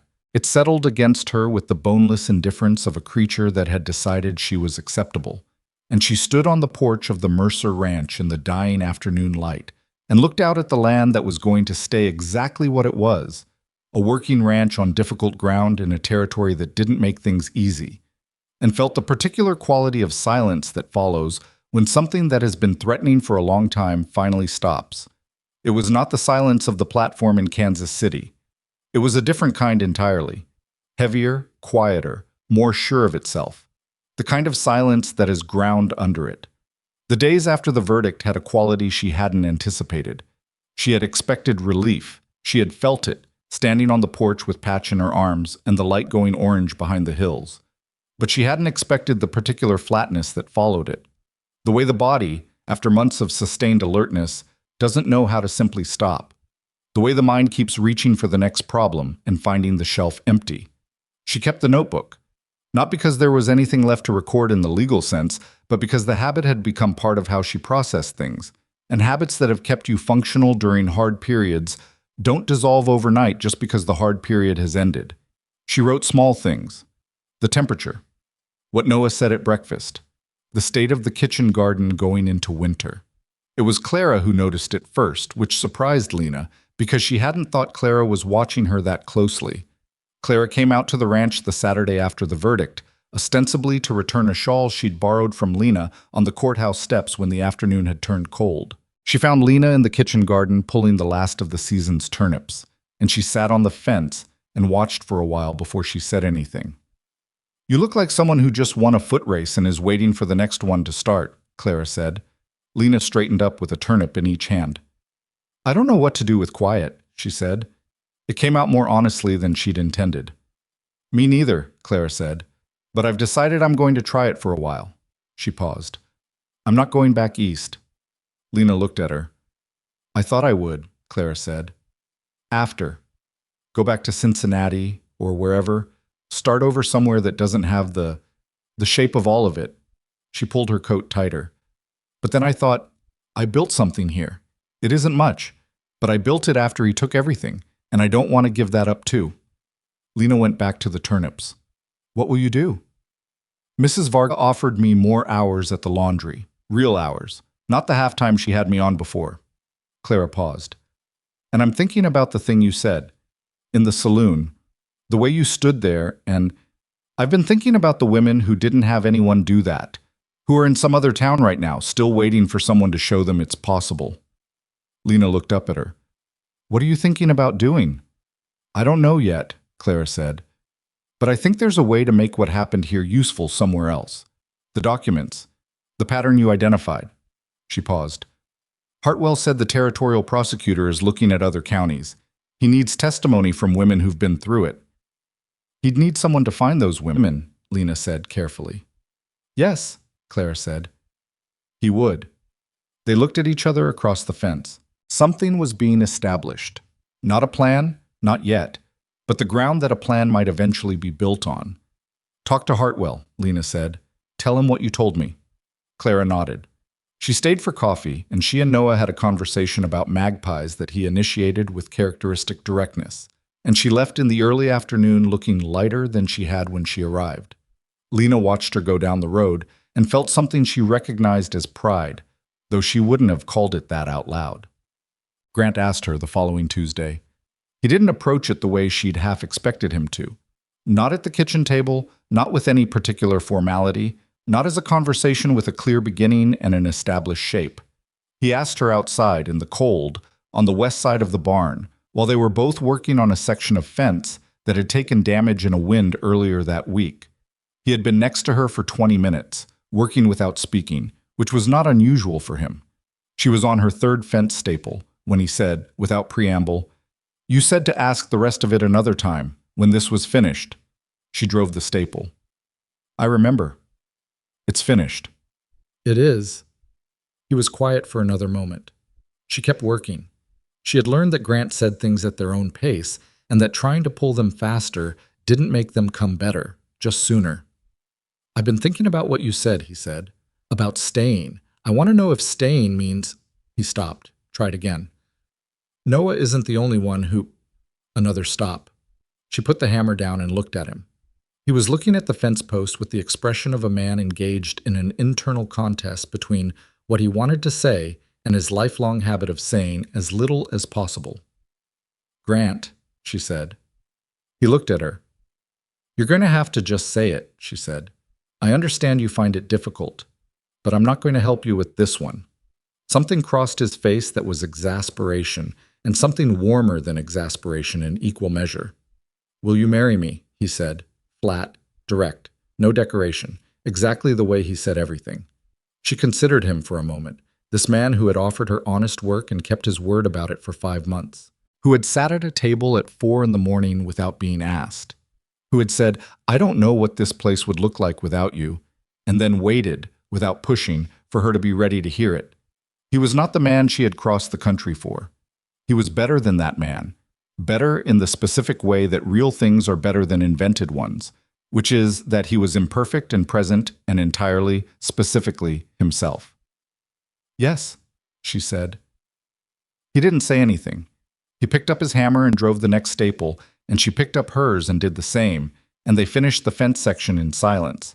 But it was the best kind of silence, the kind that is full rather than empty, that has something held inside it rather than something absent. Later, he told Noah. She was in the kitchen and she could hear them on the porch, the low register of Grant's voice and then Noah's, and then a silence, and then Noah's voice at a volume that was not his indoor voice. "So she's staying forever?" She heard Grant say yes. She heard Noah process this for approximately 2 seconds and then say, with the decisive satisfaction of someone who has been waiting for a bureaucratic matter to be officially resolved, "Good. I already told people at school she lived here." She kept her face composed through some effort. They were married in December, on a Saturday morning, in the Cutter's Bend Justice of the Peace's office, with Mrs. Varga and Clara as witnesses and Noah in a coat he had outgrown but refused to replace because it had a particular button he liked. The justice of the peace, a bearded man named Ostrowski, performed the ceremony in 11 minutes, which was efficient. Afterward, Mrs. Varga produced a cake from somewhere. A real cake, with icing, which she had clearly been planning for some time and which she presented without ceremony or fanfare, the way she did everything. "I made it Wednesday," she said. "I was confident." "Were you?" Lena said. "You're not a woman who makes a decision and then changes it," Mrs. Varga said. "I was confident." They ate the cake in the justice of the peace's anteroom because it was December and nobody wanted to eat cake in the street, and Noah ate 2 pieces and tried for a third, and Grant stopped him without looking up from his own plate, and Noah accepted this outcome with grace because it was a good day and he knew it. On the ride home, the ranch home, which was her home now in every sense, Noah fell asleep between them in the wagon for the second time since she'd known him, his head against her arm, and Grant looked at his son and then looked at her with an expression that had nothing complicated in it. Just that. Just the fact of the 3 of them on a road in Wyoming in the cold. She looked back at him. She didn't say anything. She didn't need to. The water rights hearing, which had been scheduled before the criminal proceedings and then consolidated with them and then uncoupled again by the court, was finally resolved in February. The judge ruled in the Mercer Ranch's favor on all counts. The prior claim was struck permanently from the record. Edmund Marsh, who had by then been indicted on 3 separate fraud charges in 2 counties, was not in a position to contest anything. Hartwell sent the ruling by post. She read it at the kitchen table while Noah was at school and Grant was in the barn, and she held the paper for a longer moment than it probably warranted, and then she filed it in the tin box, which now lived on a shelf in the main room rather than up in the feed loft, because there was no longer anything coming that required it to be hidden. She wrote to her sister that same day. She had written before, neat, brief letters, functional, reporting the facts of her situation without the full weight of what those facts had felt like from the inside. This letter was different. She wrote for 2 hours at the kitchen table, and she said most of what was true, which was harder than she'd expected and better than she'd expected once she started. Her sister wrote back in 3 weeks. "I didn't believe it when you left. I do now. You sound like yourself again, only more." She read that line 3 times. She didn't entirely know what to do with it, but she thought her sister was right. Spring came to Wyoming. The way. Spring came to Wyoming, not gently, not as an apology for winter, but as a fact that simply arrived and displaced what had been before it. The ground softened. The cattle were restless in the way cattle get when the season shifts and they can smell the difference in the air. Noah brought her a mud-caked something he insisted was a fossil, and she could neither confirm nor deny this with certainty, so she put it on the windowsill and said they should look into it. He looked into it. He decided it was a shell from an ancient sea, which Wyoming had apparently once been under. This information delivered to the dinner table with the authority of a person who has confirmed something he suspected all along. Grant listened to this with the patient attention he gave his son's findings, which had gradually shifted from the careful attention of a man trying to compensate for grief to something easier and more natural, the ordinary attention of a father who finds his child genuinely interesting. She watched this shift happen over those months and understood it was one of the real things the year had produced. Not the verdict, not the ranch secured, not Raymond Colt sentenced to 7 years in the territorial prison. Those were outcomes. This was something different. Grant learning, again, how to be present without it costing him everything. Noah learning that the people responsible for him were going to stay. The house learning, in whatever way houses learn things, to feel inhabited rather than merely occupied. She was not a romantic about it. The ranch was still hard work and still ran close to the margin. There were bad months and equipment failures and a stretch in April when 2 calves were lost, and Grant came in for supper looking like a man who was making peace with a loss he couldn't afford. She didn't offer him comfort in the form of reassurance, because she'd learned that he didn't want reassurance. He wanted acknowledgement, to have someone sit across from him who understood that it was bad without trying to make it less bad. She sat across from him and didn't make it less bad and poured him coffee and let the evening be what it was. He looked up from his plate after a while and said, "Thank you." She knew he didn't mean for the coffee. She was in the garden in June when she understood something she had been approaching for a while without quite arriving at it. She was on her knees in the dirt, thinning the carrot seedlings, the way she had thinned them last year, in the garden that had been a tangle when she arrived and was now productive and organized and partly, significantly, the result of Noah's opinionated assistance, and she stopped with her hands in the soil and looked at the house. It was not a beautiful house. It was a working house in a working territory, and it showed its age and its use in every board and every window frame. But the east window caught the morning light in a way she had come to know by heart, and the kitchen stove had its particular personality that she had learned and worked around for a year now, and the hook by the door in the shape of a flower, the one she had been careful not to disturb out of respect for the woman who had chosen it, had her own coat on it now beside Noah's and Grant's, which had happened gradually and without anyone deciding it. She thought about the woman who had stood on a train platform in Cutter's Bend 11 months ago with 60 cents and a carpet bag and a humiliation she hadn't yet decided how to survive. That woman had been looking for something specific: a husband, a house, a life that had been described to her in 14 letters written in a strong, slanted hand. She had come west carrying an image of what belonging would look like, with the price of that image counted out in $63 and handed to a man who smiled and said Wyoming was going to suit her. The image was wrong. The man was a fraud. The letters were lies. And yet, she was on her knees in a garden in Wyoming in June, with her hands in the soil of land that was legally protected, in a house she had helped save, in a life that had been built not from the story she came with, but from every decision she'd made after the story fell apart. She had built it out of necessity and stubbornness, and the willingness to sit down on a step beside a grieving child she didn't know. She had built it out of 14 letters she kept not because they were true, but because they were evidence. She had built it out of a notebook and a tin box and 2 hours in a county recorder's office and 40 minutes of testimony in a courtroom. She had built it the way everything real gets built. Not from a plan, but from the accumulation of days in which she showed up and did the next thing. There was a lesson in that. She wasn't sure she could have told you what it was if you asked her directly, because lessons of that kind resist being said plainly. They live in the specific details, in the cold fence staple and the account ledger and the cake that Mrs. Varga had been confident about. They live in the child who pressed his forehead against a stranger's arm, because she smelled like lavender and grief. Doesn't always know the difference between what it lost and what it needs. She had come west looking for a life someone else had designed for her.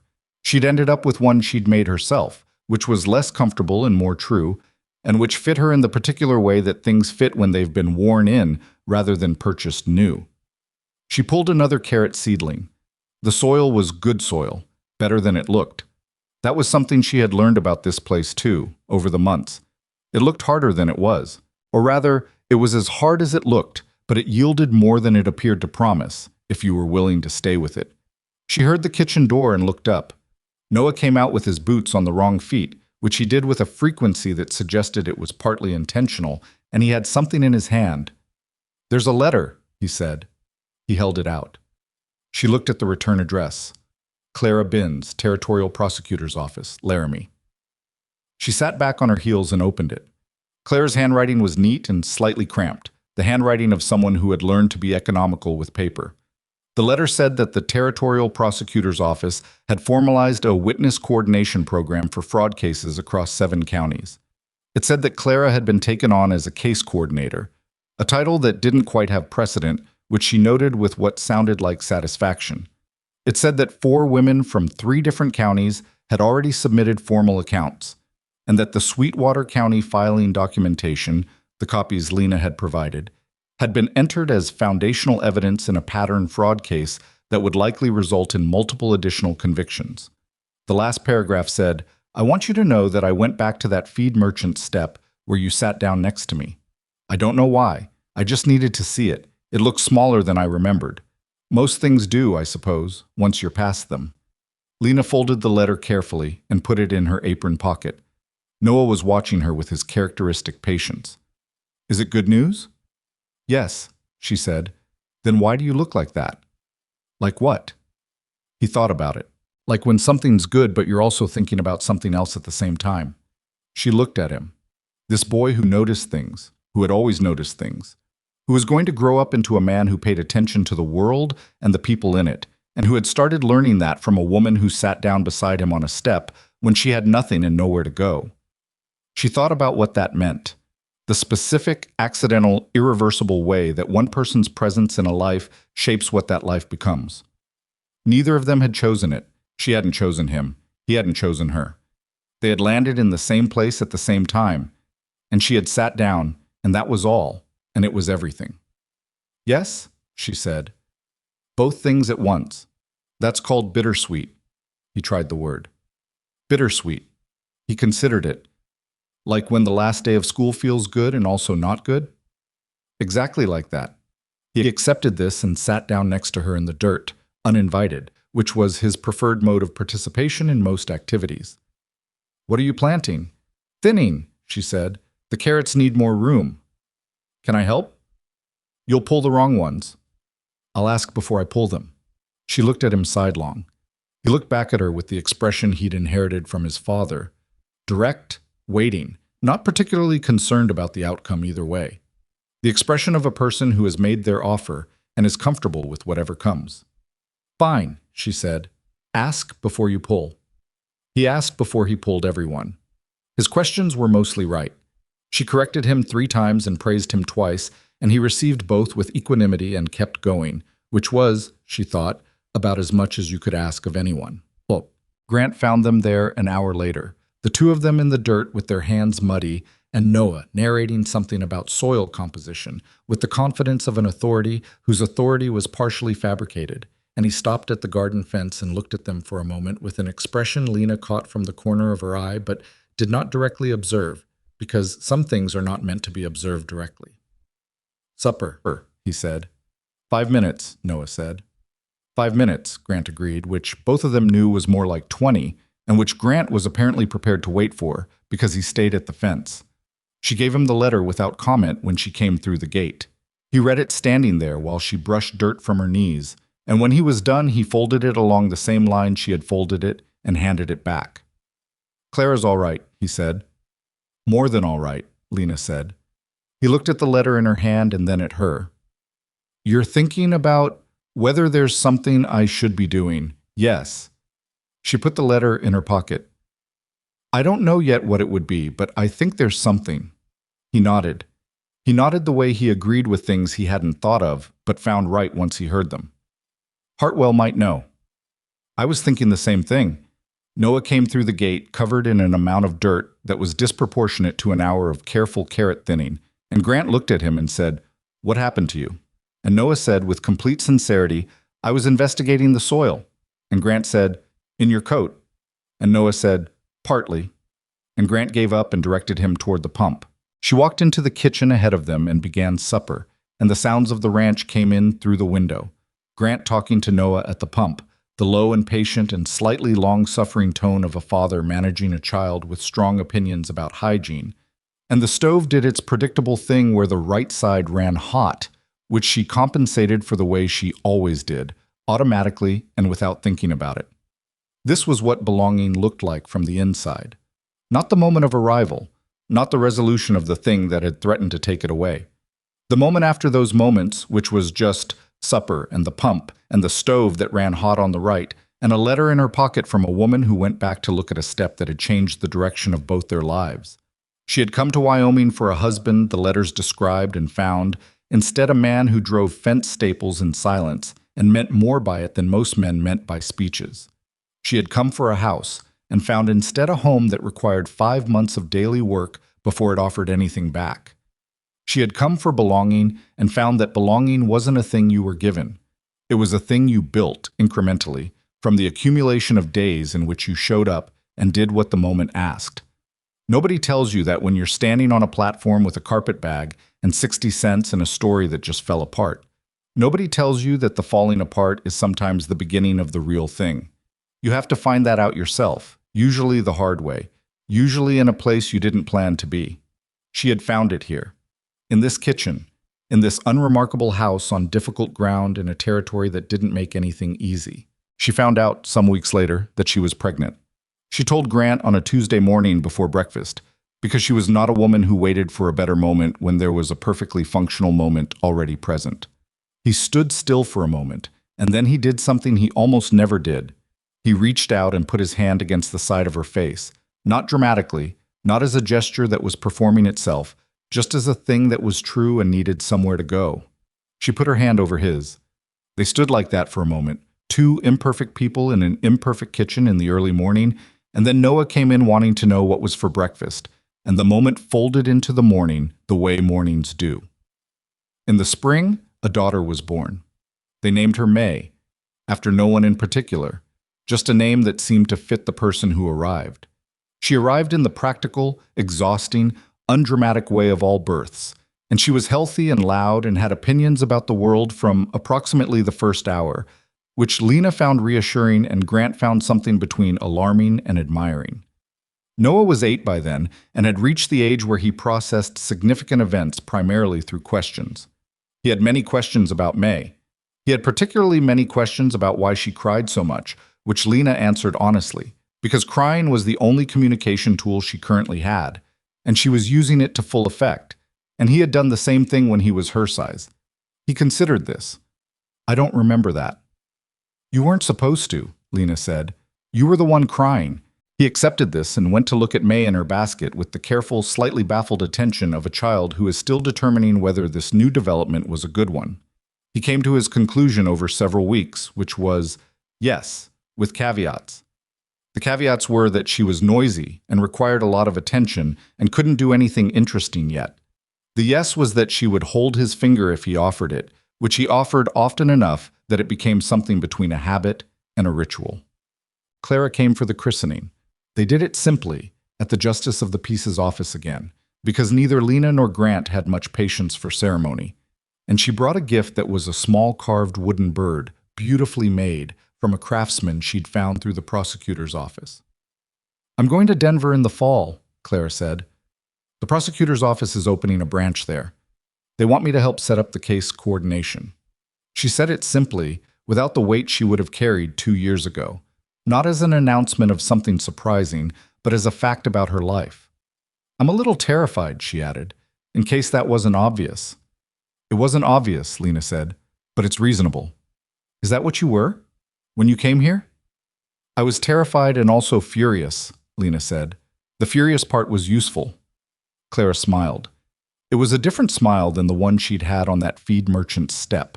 Still careful, still measured, but with something behind it that was solid rather than defended. "I'll try to find the furious part," she said, "if I need it." "You'll find it," Lena said. "It doesn't go away. You just learn which situations actually require it." Mrs. Varga did not come to the christening because Mrs. Varga had a business to run, but she sent a jar of pickled beets and a note that said, "Good. Congratulations. Come for supper when you can." Lena put the note in the tin box. She put most things that mattered in the tin box. It was getting full. There is a thing that happens to people who have survived something, not the dramatic survival of a single moment, but the sustained survival of months of accumulated difficulty. And it is this. They become, permanently and without fanfare, a different kind of solid. Not harder, necessarily. Not without vulnerability. But less afraid of themselves, less afraid of the next thing. Because they know, with the specific knowledge that only comes from having been through it, that the next thing can be gotten through too. Lena Ashford Mercer was that kind of solid by the time May was walking and Noah was 10, and the ranch had 3 more head of cattle than it had started with, and the kitchen garden had expanded to take over what had been an unused corner of the south yard. She was not at peace with everything in her past. She was not sure peace was the right relationship to have with the things that had happened to her. She was at understanding, which was more useful and more honest. She understood now why Raymond Colt had been able to do what he did. Not because women were foolish, she had never believed that, but because loneliness is a real need, and he had been skilled at appearing to meet it. There was no shame in having a real need. There was no shame in having been deceived by someone who had spent years learning how to deceive. The shame, if there was any, belonged entirely to him. She had written that down somewhere in the notebook, in the months after the verdict, when she was working through what she believed. She had written it because she knew that Clara needed to hear it, and that there were other women, the ones Clara was finding in county after county, the ones submitting their accounts to the prosecutor's office, who needed to hear it too, that the thing that had been done to them said nothing about their judgment or their worth. that a skilled deception is not evidence of the victim's stupidity. It is evidence of the perpetrator's practice. She had come to Wyoming trusting a lie, and she had stayed in Wyoming building a truth, and the distance between those two things was the distance of a year and a notebook and a tin box and a man who drove fence staples in silence and a boy who asked before he pulled the carrot seedlings. She would not say the lie was worth it. That would be too easy, too clean, too much like the kind of resolution that stories invent to make themselves feel complete. The lie was not worth it. It had taken $63 that she had earned and 4 months that she had given, and a certainty about the future that she had built and that had been deliberately destroyed. Those things were real losses, and they did not become not losses because something good followed them. But something good had followed them. That was also true. Both things could be true. The loss was real, and the life she had now was real, and the life she had now was not something she had been given as compensation for the loss. It was something she had built with her own hands after the loss, which was entirely different. That was the thing. That was the thing she had not understood, standing on that platform with a carpet bag and 60 cents, that the building was the point, not the arrival. Not the moment when the story corrected itself and everything became what she had imagined. The daily, imperfect, frequently frustrating act of building. That was where she was. That was where everyone who had something real was. May was in the kitchen on a Saturday morning, lurching between furniture on her new legs with the specific confidence of someone who has identified a destination and has not yet fully mastered the logistics of reaching it. Grant was at the table. Noah was on the floor with the cat. The stove was doing its thing with the right side running hot. The east window was doing its thing with the morning light. The hook by the door had 3 coats on it and a small hat that was Noah's and a smaller hat that was May's, which was not yet reliably staying on, but which was there. She stood in the doorway for a moment and looked at all of it. The woman who had arrived on a train platform the previous September with nothing. That woman had been looking for someone to give her a life. This woman, standing in a kitchen doorway in Wyoming on a Saturday morning, had stopped looking for that a long time ago. She had stopped looking because she had started building, and once you start building, you understand that the giving was never what you actually needed. What you needed was the ground under you. What you needed was the knowledge that you could put a staple in a fence and keep a record and sit down beside a grieving child and walk into a saloon and say the true thing out loud in front of everyone. What you needed, it turned out, was to know what you were made of. She knew now. She had learned it the hard way, in a territory that didn't make things easy, among people who didn't expect her to be anything other than what she was. May made it to the table leg, grabbed it with both hands, and turned around with the triumphant expression of someone who has achieved a goal against considerable odds. Lena went into the kitchen. The morning went on.